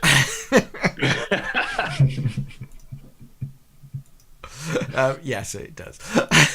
I know. I was just about to see. How long does it last for? I think it's like a scene. All right, so Hengist is going to be quite buff for until the end of this scene. So you go up into the bar room, and you sort of like look around, and it has the vague resemblance of a tavern. However, you notice that there's various fabrics and sort of like covering certain chairs and benches and tables, and they seem to be draped from over the walls and the window, and they're not sort of like covering something like a dust cloth. It's actually covered in, and there's ladies and men sort of like lounging about, cuddling each other, kissing each other, and then every now and again sort of like a woman sort of like giggles and either leads one man or couple up the stairs to obviously the second floor.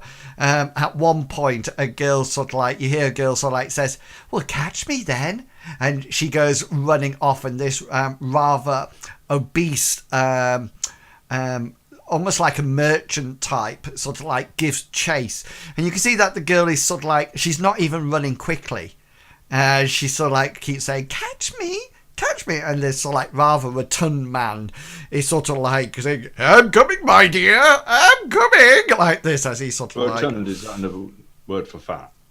Yes. Oh, right. Means round, yeah. Okay. Like a barrel. And Lucinda and Meg sort of like lead you all over to a couch.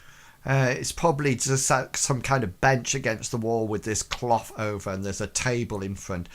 And she says, "Oh, do sit down. I'll get us drinks for everyone." Yeah, what would you like to do?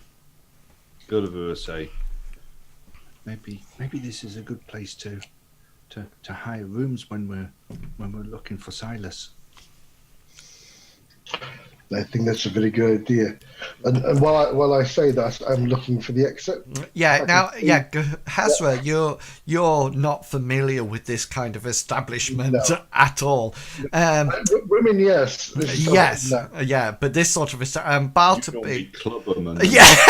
It's only more submissive. Come with me. Whack. You, Hengist and Bartleby, you know that this is definitely some kind of brothel. Gulliver, you have no idea. It just seems to be a whole load of men and women together. You haven't encountered anything like this being so young, and even on the street apart from there's a fair bit of boobage on display. Yeah, you know, which you're sort of like not too sure what, maybe, you know, it's some kind of festival or something that they're dressed up. Yeah, so Hazra, you look around there. Yeah, there's a double door off to the. It's not not far. This whole room is not very big. You could easily walk out. There's plenty of people around. That to mingle and go through. Yeah. And I'll say under my breath, it'd be like, do you think we should stay here, or should we go out? This is not the sort of establishment that one would stay the night in. An hour or two. We haven't even, depending on the man. We haven't even asked for the prices of the rooms yet. What happens if it's the cheapest place in town? Hengist, we don't have all that much money. When we've got to get horses, and we've got to try to find service.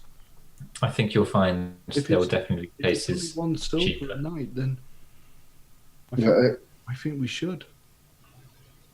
I don't know about these things, the sort of place that doesn't charge by the room, but more for company. I'll go and ask. There must be a.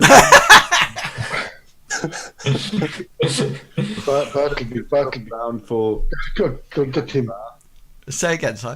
Gulliver's going to look round. Is it like a bar? Yeah, it looks like a converted tavern room. Okay, so he's going to go. He's going to get up, and he's going to go over to the bar. Yeah, and there's several ladies sort of like stood there, and you sort of like go off, and there's quite a smartly dressed gentleman behind. He looks like he's obviously dressed for the occasion. And he sort of like comes up and sort of like looks you up and down and sort of says, yes. And a lady sort of like comes and sort of like eases herself up onto the stool next to you and says, buy a drink for a poor girl. Oh, yes. I don't drink, but what would you? And the bar guy sort of like looks at this woman and says, no. And she sort of like says, oh, sorry, Bert. And sort of like goes off. And he says, so, what can I do for you, young man? Do you have a communal dormitory? My friends. And if so, how much is it per night? I think you might be... I'm not too sure who let you into this place. Shall I just say that this is not an establishment that you sleep in.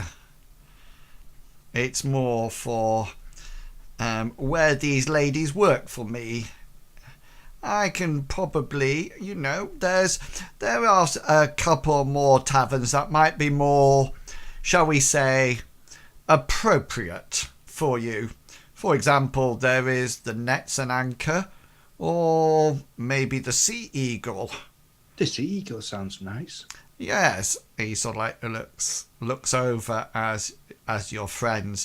He sort of like says, yes, I think the Sea Eagle would be a lot more suitable for you. Yes. Maybe go there and ask for your drinks, yeah? I'm sure they have rooms as well.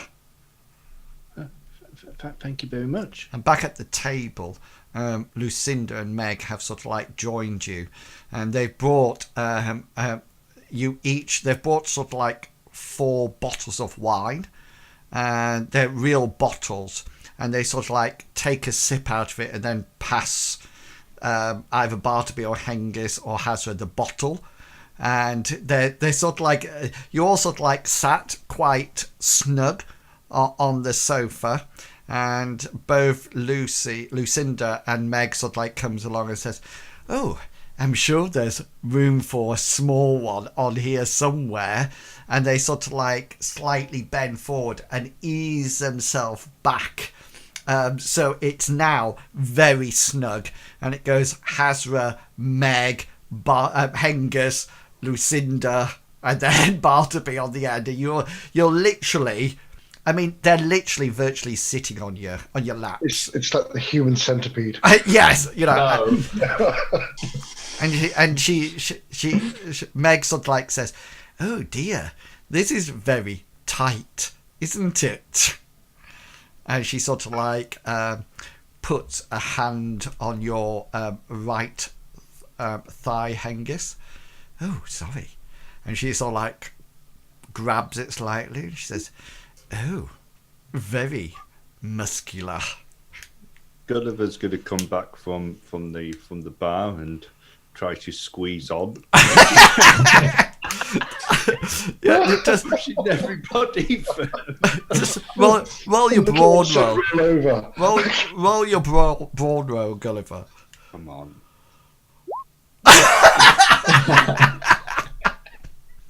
He sort of like squeezes in Awesome. next to Bartleby. He's all like goes in, so Bartleby gets pressed up even more to Lucinda. And you're now also like,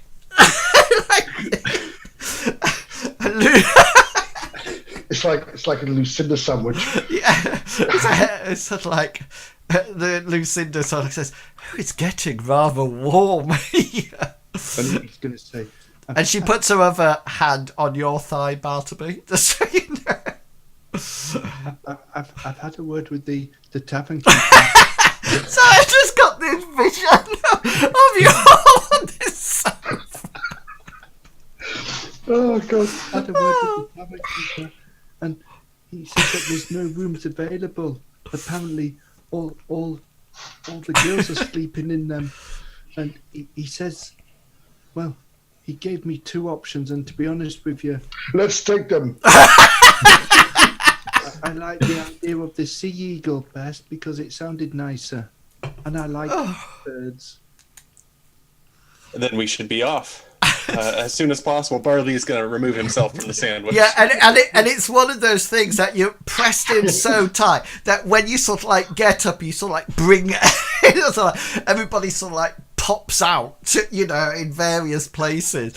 And and I presume Hazra gets up as well. Oh, yes, indeed. Yeah. And Hengist and Hengist will be up and and straight. Lucinda sort of like looks down and flutters her eyelids up at you and says, oh, and I was just beginning to enjoy that close quartered combat like this at you, and you make yeah, go for it.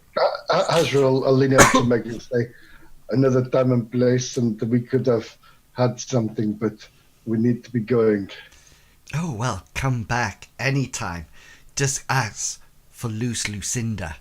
People know who you're meaning. And Meg goes, and I'm always free if you need anybody else, really. And just to let you know, the rumour about the warts is false. So as you get up and start to walk towards the and as you walk to the door, you notice that Lucinda is watching you, Hengist, and as you walk, we come to the end of the scene, and your muscles, and it's like and she goes, I was going to say to Bartleby as they walk out, should I offer to help Bartleby? I have a spell that can help with warts. Once Bartleby. She said the rumor is false. You could try. and then once we're outside, Hengist will say, and it might lower the price. Yeah, and Hengist, as you, Lucinda sort of like watches you deflate, and she turns to Meg and says, "Oh, how disappointed. Drug related. It must have been drug related." Right.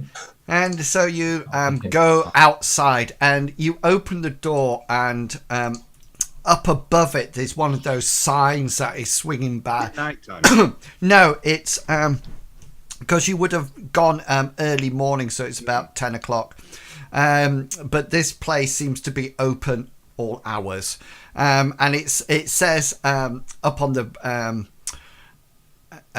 placard, the swinging sign, it says Rory's place, and Rory's house. Sorry, and it looks like it's been etched in, but has long since lost a lot of its paint. It says you're a place for food, drink, and fun. And and you sort of like move out. So I'm going to give you a description of NorPort to you now as you sort of like make your way looking for this Sea Eagle tavern. So NorPort is a small city port. You can see that it has one harbour, and it's actually grown up from a local bay, a natural bay that it sort of like has built up from. There's a whole load of ships coming and going. It looks very busy, obviously something to do with trade, and you can see ships going out into the west, sailing off, and other ships coming in. You can see the hills to both the south and the north. I'll just put you, because I don't have the map actually up on the stream at the moment, but I will pop it on Roll20 so you guys can actually see it. And you can see the hills off to the north and the south. It seems to be that the whole port itself seems to be on like a crescent layout. The bay is partially enclosed on one side, so it's almost like an artificial seawall has been put in place to provide shelter for it. And you notice that there's along the seafront there seems to be commerce buildings, trade shops, some kind of guild houses as well, and taverns along the front. And it's on the front that you actually find the Sea Eagle, which I'll tell you about in a second. You know that the bay area, the sort of like on the seafront, it's a huge hive of busyness and commercial interest, and there's fishmongers selling fish. There's what appears to be miners. They seem to be shipping iron or ore or something like that.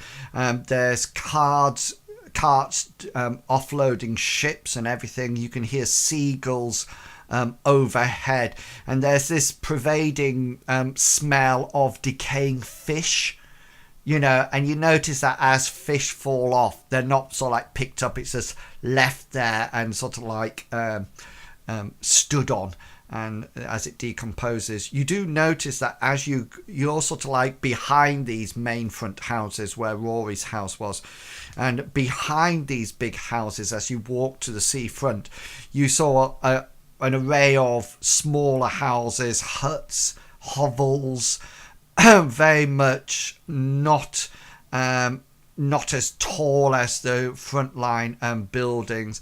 There seems to be a few shops behind the main commerce area, but they seem to be very much in squalor here, and it's not sort of like the place that you would want to buy food from.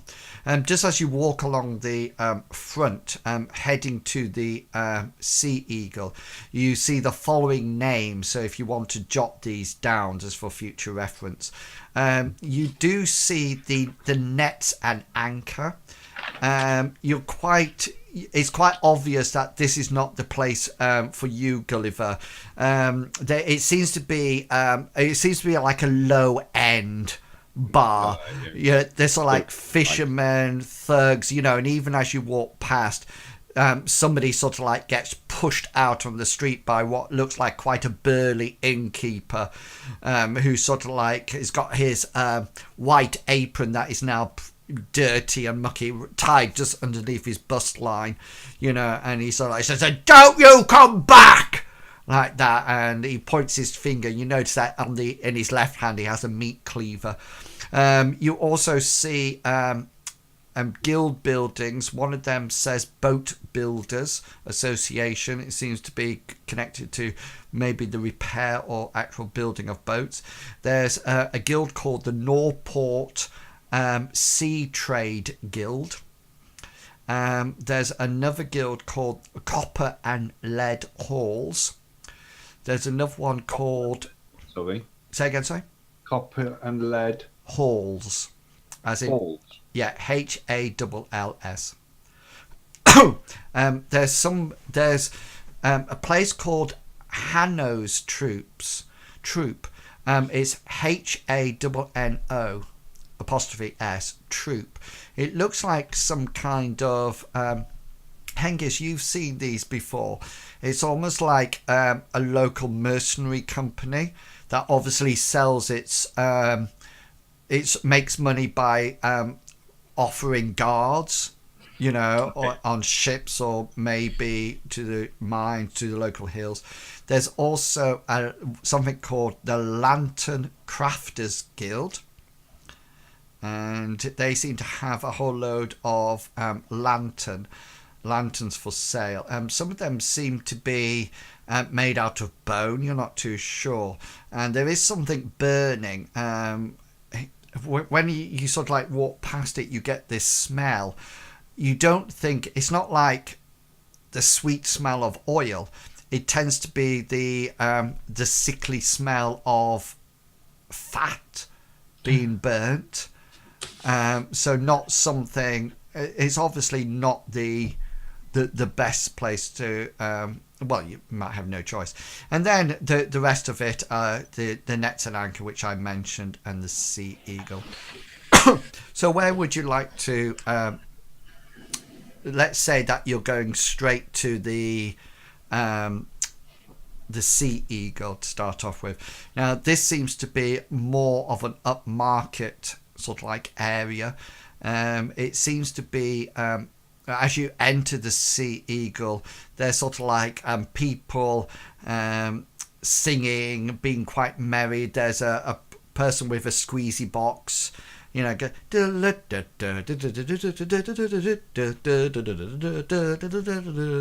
there's nobody sort of like listening, they're just sort of playing it. There's a lot of very posh looking merchants drinking what you think is expensive wine and out of small glass goblets, and then there seems to be ale and pewter taggins on sale, and it seems to have 2 stories, and you probably think there's room for you could probably rent some rooms up here if you wish. Yeah, what would you like to do? Does it look more expensive than? Does it look as compared to the hairy hobgoblin? Would you say it was the same standard, or would you say it was? It's roughly the same standard. Hairy hobgoblin's not an upmarket place. This probably has some element of upmarketing, mainly because of the merchants. But I mean, let's just say that the floor hasn't been swept or cleaned. You know, so but it looks decent. So I was going to say, maybe we should find rooms here and then see whether or not we can try to find Silas. Indeed. Yes, Sounds like a good idea. The tavern keeper might even know where he is. Yes, I agree. Well, maybe we should have a look around first rather than just going straight up to the tavern keeper and asking. It might be a bit weird.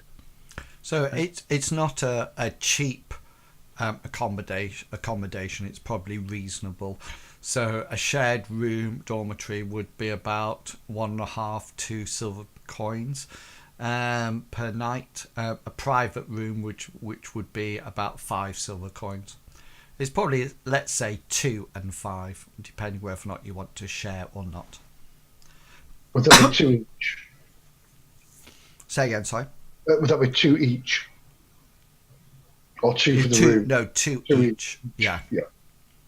And that's not just you in the dormitory. Yeah, it's like a hostel type thing. So if you imagine the upstairs, half of it is probably separated off into private rooms. Yeah. And the other half is just one big room with a variety of beds in it. Perhaps you should try to secure us lodgings then, Hengist, and then we can maybe get a meal and decide what to do next.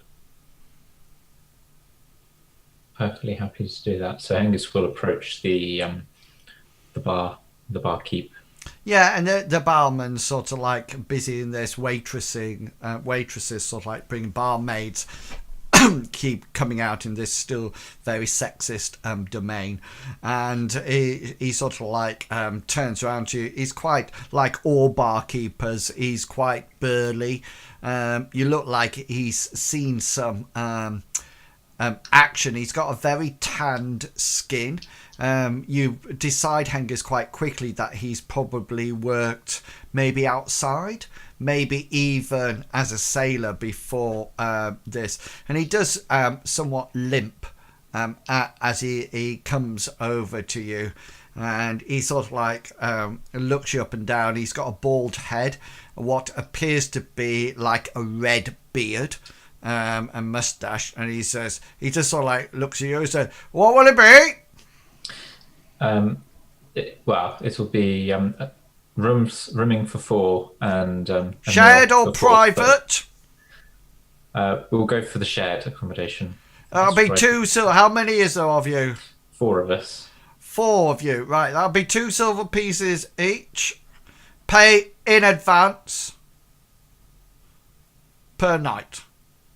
That's fine, but we'll just pay for 1 night to start off with, and then we can always ask you to extend that. I love negotiating with somebody who doesn't have bartering or Yeah, no, he doesn't barter. or too, so he's paying too. Or influence rolls. Right, yes. That, two. That'll be 4 of you. 2 silver pieces each. That's 10 silver pieces, please. Angus will just hand over 10 silver pieces. He doesn't know. What's So you educated, are you? He's 11 intelligence, so You know it's 6. Yeah, I mean you're literally, aren't you, sort of like a son of a nobleman? Yeah, you have rudimentary landholding skills, I would have thought. Yeah, so he takes the 10 silver pieces and says, "Yeah." Angus is assuming that's for the food as well, because he asked for food. He'll say, "Your room will be ready later on this evening. If you want to come back for a meal, then the meal is served slightly after sundown. It's a meat pot or fish pot with accompanying bread and wine and ale. Just to let you know, we do not sell cheese at all." Sacre bleu. Yeah, that's very kind of Would you like drinks now? That's what I thought the extra 2 silver pieces was for. So your meal is this for each of you? So your meal will be let's say 3 silver pieces each, and yeah, I can bring you some out of the fish pot now if you wish. Are those your friends over there? Angus will point to the 3 of them. Oh, sorry. He says, "Oh, sorry, those 3." He was pointing at some merchants. Yeah. Bartleby was waving, and some random person goes,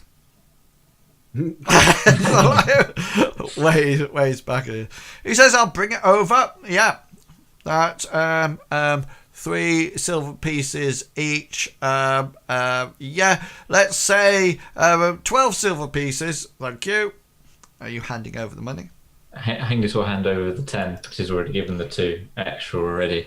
Are you giving him 10 now? He says, no, he says, it's 12. I need another couple of silver coins, please.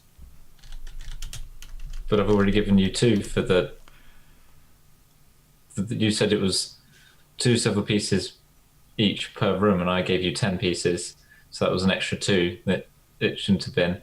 And then now there's the 2 from the rest of the meal. So that's right. So he says, you paid for your rooms, and now you pay for your meals. I need another 2 silver pieces, or it's meals for free. For free? Hazra strange to hear the conversation, but there's far too much background in noise. Hengist will sigh and sorry, not sigh. He'll just sort of like give a half shrug and then shell out the extra Cool. 2 from his purse. Excellent. Yeah, he sort of like takes it all, and he sort of like goes off. And are you returning to your seat? And then he'll move over to the seat and say, "I'm just over there with those 3 on that table." And like a barmaid comes along and sort of like plonks 4 tankards down, and it has a sort of like a pitcher full of ale that she just pours in, and she doesn't fill them up to the top, they're just over half. And then somebody shouts, "Oi! Ale over here!" And she goes, "Oh!" And she goes to and as she laughs, she laughs, and there's this stench of decaying teeth, and you decide that she looks a lot more pretty with her mouth shut than she does with it open. She sort of like goes out. And yes, I Gulliver, you were saying something. Did you not get me water? Hengist, you know I don't drink ale. Sorry, there was no water or cheese available. I did ask. After, sorry. Say again, sorry, Gulliver, I didn't hear. So what am I supposed to do? Oh, got you. Well, there's food coming. And as if by magic, as Hengist says there, 3 wooden bowls are brought out, and they seem to have wooden spoons with them, and they're sort of like clattered down. And this barmaid comes off with what seems to be a cauldron that she's carrying with a cloth, and she comes out and she sort of like puts she swirls it around a bit, and then puts a ladle of content into all. It seems to be some kind of broth. There seems to be some fish in there, maybe some kind of root vegetables. There's a few. We'll say Medivac, you're 1, Longshanks, you're 2, Bartleby, you're 3, Gulliver, you're 4. You'll see why in a minute. Let me just roll this. Oh, someone's going to get the eye. One, Hazra, you're quite keen because yours has a fish head in it, and you think, oh, I've got the best bit. Yep. Yeah. Nom. Yes, and she sort of like walks off and sort of like leaves you with your food and drink. Yeah. Gulliver's going to smell it. What does it smell like? It smells like fish, but strong fish. You know, like it doesn't. It's not like fresh halibut, let's say. No, it's been brewing for a while. Yeah. Mm. So once Hazra's eaten his broth, he'll get the remains of the fish head on his finger, and he'll go "Rah!" towards Bartleby. Gulliver's going to taste his to see what it is, but if it's not nice, then he's going to leave it. Yeah, I mean it's all right. It's not. You've had worse. You've lived off the street. Well,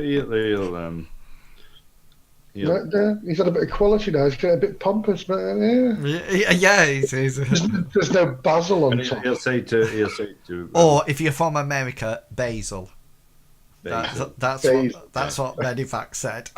Just so you know, that's right, isn't it? We say basil, but I think in America you say basil. I've always called it basil. You Yeah. can't even say maths properly. No, they can't.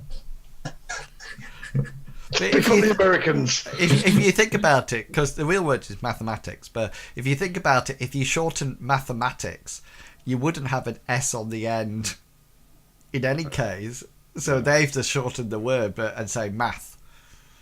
You know, so anyway, so yeah, it seems all right. You sort of like There's no basil on it or anything like that. But, you know, you're hungry. There's some stale bread that comes with it that you can use to mop up the juice as it comes together. And then, you know, you probably got the afternoon if there's anything that you wish to do. So, as we're eating, Gulliver's going to say, so what's the plan? Yeah, I thought from Gulliver that you had the plan of you're the one who knows everything. We thought you made. I don't think anybody knows. Nobody knows everything. Well, I don't mean everything, do you?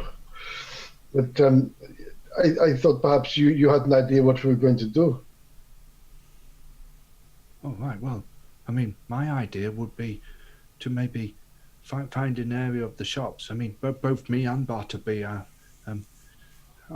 pretty knowledgeable on the streets, and we could find the district where I don't know, maybe the cartographers or map makers are known to be, and see whether or not Silas actually has a to begin with. Did I mention that the Guild of Cartographers are on the seafront? No. Sorry, it's because I got confused. I gave you a lot of details about the Lanterns Crafters Guild, but the Guild of Cartographers are on that seafront as well. So is it the idea that you going to go off and explore in the afternoon some of the shops? I mean, Gulliver always likes to make to try to find out what's in the town anyway, so we can familiarise. Okay, then. So is this something that you're all going to do together, or is the idea to split up and go to each different shops with different people, or guild houses, then come back, or is the idea? I mean, Gulliver, from Gulliver's point of view, is quite happy to go around with everybody else. You know, just familiarise themselves. Looking for a couple of things. We'll want to look for where the stables are. So that we can inquire about horses, price of horses. And then the Guild of Cartographers is probably a good place to start with regards to asking about... okay, then. So I agree, safety in numbers. Is there any of the other buildings, the other places that I've mentioned, do you wish to frequent or any of those buildings or places before you go off to the Guild of Cartographers?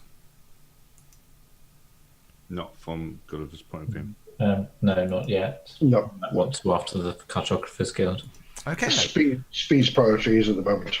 Yeah. Okay then. So in the afternoon you can head off to the Guild of Cartographers. That's not a problem at all. Just let me get my... While we're doing this, I'll give Hengist my 3 silver pieces for the food and 2 for the room, wasn't it? So I'll give him my 5 silver pieces. Okay, you find the Guild of Cartographers, and you suddenly realise that the Guild of Cartographers is not a full building.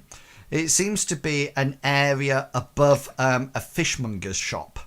And there's a set of rather wooden rickety stairs that goes up the side, and then it goes up to the door. It's the middle of it's just after lunchtime now, so 1-2 o'clock, and it's quite warm in NorPort. And you notice that the door is open, and it has a sign of the Guild Cartographers that seems to be an image of a map, a quill, and an ink well. The quill's in the ink pot. Yeah. So yeah, just by all means, you can head down to that place. Anybody who has a streetwise skill, could you roll it for me now, please? Cool. Yeah, so you arrive at the shop and you go up the wooden wickety stairs, and yeah, it seems just to be one big room in the above the fishmonger shop, and it looks extremely messy. It doesn't look like it's organized chaos. It looks like it's very messy. There's scrolls that are left open. There's a whole lot of stuff on the floor. You notice that there's a tankard on the floor. The shutters are open, letting in the fishy smell from outside. And there seems to be a man. He's sat at a table, sort of like directly in front of you as you go in the door. And he seems to be, as you walk in, he doesn't seem to be well dressed at all. He's very grubby. As you get closer to him, you can smell alcohol on him. And you do notice as you gaze around that there's quite a few bottles lying on the floor, several of which probably still had something in and has stained the wooden floor a bit. And without looking up as you approach the table, you hear the man, and he's sort of like, he seems to be, it's not a map that he's working on. It seems to be more of some kind of written material, and he's sort of like going, well, I don't see why they had all this stupid palaver doing this, I know those are doing that. As he comes in, excuse me. Oh, please, I cannot do any more. And he sort of like goes back down to the thing. We were hoping that maybe you could. We're looking for a certain cartographer. I am a cartographer, and I am not doing any more deeds. I am meant to write maps, draw maps, not write contracts. Anybody would think that I'm some kind of monk having to write here in illuminated writing all day. Oh, that reminds me, I need to get some more quills. Are there any other cartographers in? If there was, do you think? No, there's only me. I have to do all the work. Just me, hired by miners, hired by merchants, arguments over land and deeds for mining. It's just on and on and on. I don't really see the point of it. Why do they have to come to me? I can probably think of 10,000 other people that could do this job as much as I can. And he sort of like picks up something and dribbles red wax to the bottom of the parchment and grabs a huge stamp and goes bang like that, and he sort of like waits for a while. We were looking for a cartographer by the name of Silas Slump. That is me. What do you want? Well, we know your brother. Oh, half the world knows my brother. You came all the way here just to tell me that you knew you're my brother? Well, and brought your hefty friends and... Oh, dear. Who's the iron-masked person? Oh, that's Bartleby. Yes, very strange. I bet Rory's got something to do with that in his house. Although I do like a bit of Lucinda now and again. Yes. Yes, you have found me. I can't think of anything else that I would want to talk to you about. Well, sir, we brought a letter from your brother. Oh, a letter from Fastidius. I'll pull out the letter. He doesn't write to me in over a decade. Then he sends 4 ruffians to bring me a note. And he sort of like goes, ksh, and snatches it out of his hand and sort of like slumps it down on the table. He's a stupid brother. I don't know what my mother was thinking about when they actually had him. I was so pleased he came out backwards.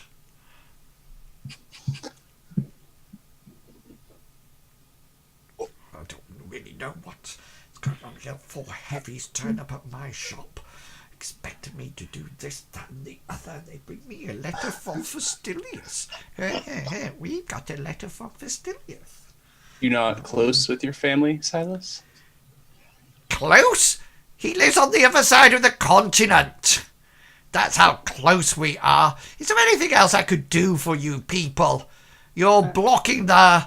He tries to think of something and says, light. Actually, you might be able to help us, and we might be able to help you. Oh, here we go. Here we go. Because you see, you're really bored of doing these deeds, and it doesn't seem like you like doing them all that much. Oh, you want to hire me? This, I feel like Rick out of the Young Ones. I think that my voice is going. Yeah. Do you not think it's slowly going down? And we were, well, yes, we. You want to hire me then? Yes, but not as a deed maker, but No, I bet not. I bet I don't do portraits. as a guide. A guide? Yes. We're looking for a guide to take us towards the Black Veil Mountains. And sure as you mention the Black Veil Mountains, he's been muttering to himself at this point, and you sort of like had the feeling of what he's like, and all of a sudden he goes, "You're going to the Black Veil Mountains? My favourite place. Let me get you some things for that." And he stands up, and as he stands up, he sort of like, you notice that, you know, like a serviette of something that's been round his chin that falls to the ground, and he goes off and he sort of like grabs the letter and reads it, and then just sort of like looks around and throws it somewhere, and he comes back and he lays all these parchments out, and he unrolls them all and says, "Look," he says, "the Black Veil Mountains." And I think that will be a good time to leave it for this week, guys. Sorry, it's a little bit after 10, but that seemed to be a good place to finish it. So yeah, thank you very much. I hope you've enjoyed tonight's adventure. You've been through highs and lows. Well, Bartleby has. You've been accosted on the street. You've found out wonderful information. You've managed to get some kind of cream or salve. You have been into a brothel. Hengist has been beefed up and to collect rocks and to move crates. And you've been accosted, made into a Lucinda sandwich, and now found Silas Slump, one of the most knowledgeable people about the Black Veil Mountains.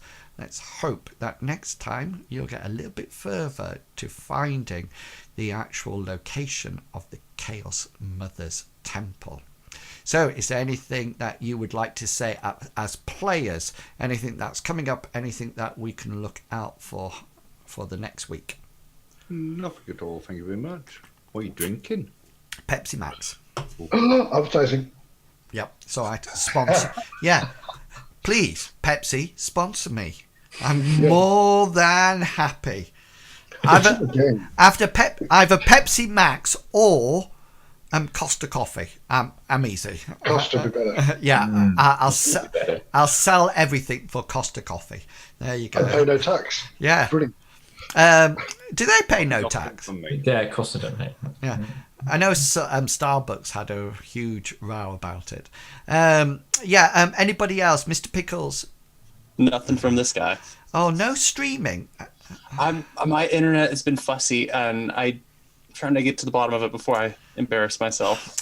A bad On a player. skateboard. A bad player blames his internet. Have you fed the hamsters? Pepsi Max, the drink of ESO role players across the world.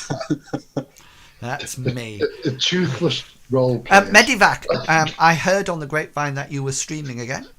I am randomly, yes. I'm trying to get as much as I can, but it's waiting for the wife and kids to be away. and does- the bird would be dead. Can't No. you just deal with them? I should be able to. I'm getting a pig farm. Yeah.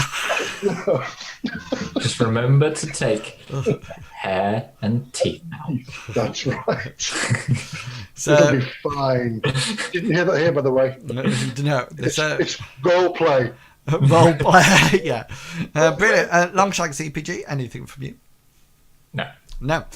Brilliant. So we will be back next week. Hopefully all goes well. Please remember that if you're interested in the Mithras system, then there are a variety of videos out on my YouTube channel. If you just scroll down, there's all rules about the overview, about combat and skills, etc. There's one going up soon about changing experience, etc. But also on there is everything to do with streaming, etc. So if you do have a spare sub, then please go along and click that button and make me happy. Also, just to let you know, please keep an eye on my Twitter and Instagram. But Twitter is Inwills, Instagram is Inwills1159. Please keep an eye out, because on the 1st of May we will have the brand new Mithras podcast, which is coming out on the 1st of May. It's going to be a monthly podcast, and the first one has an interview with the designer, one of the co-designers of the Mithras system, a guy called Lawrence Whitaker. So it's well worth keeping an eye out. I'll pop the links into Twitter, etc. and Discord so you can see it. Apart from that, like I said, we will be back next week for more adventures in NorPort. Hopefully you'll be able to come and join us then. Until then, can I say to each and every one of you, please remember to be who you are and say what you feel, because the people who mind don't matter, and the people who matter don't mind. Have fun, and I will catch you all later. And until then, happy Mithrasing. See you all later, guys. Bye. Bye.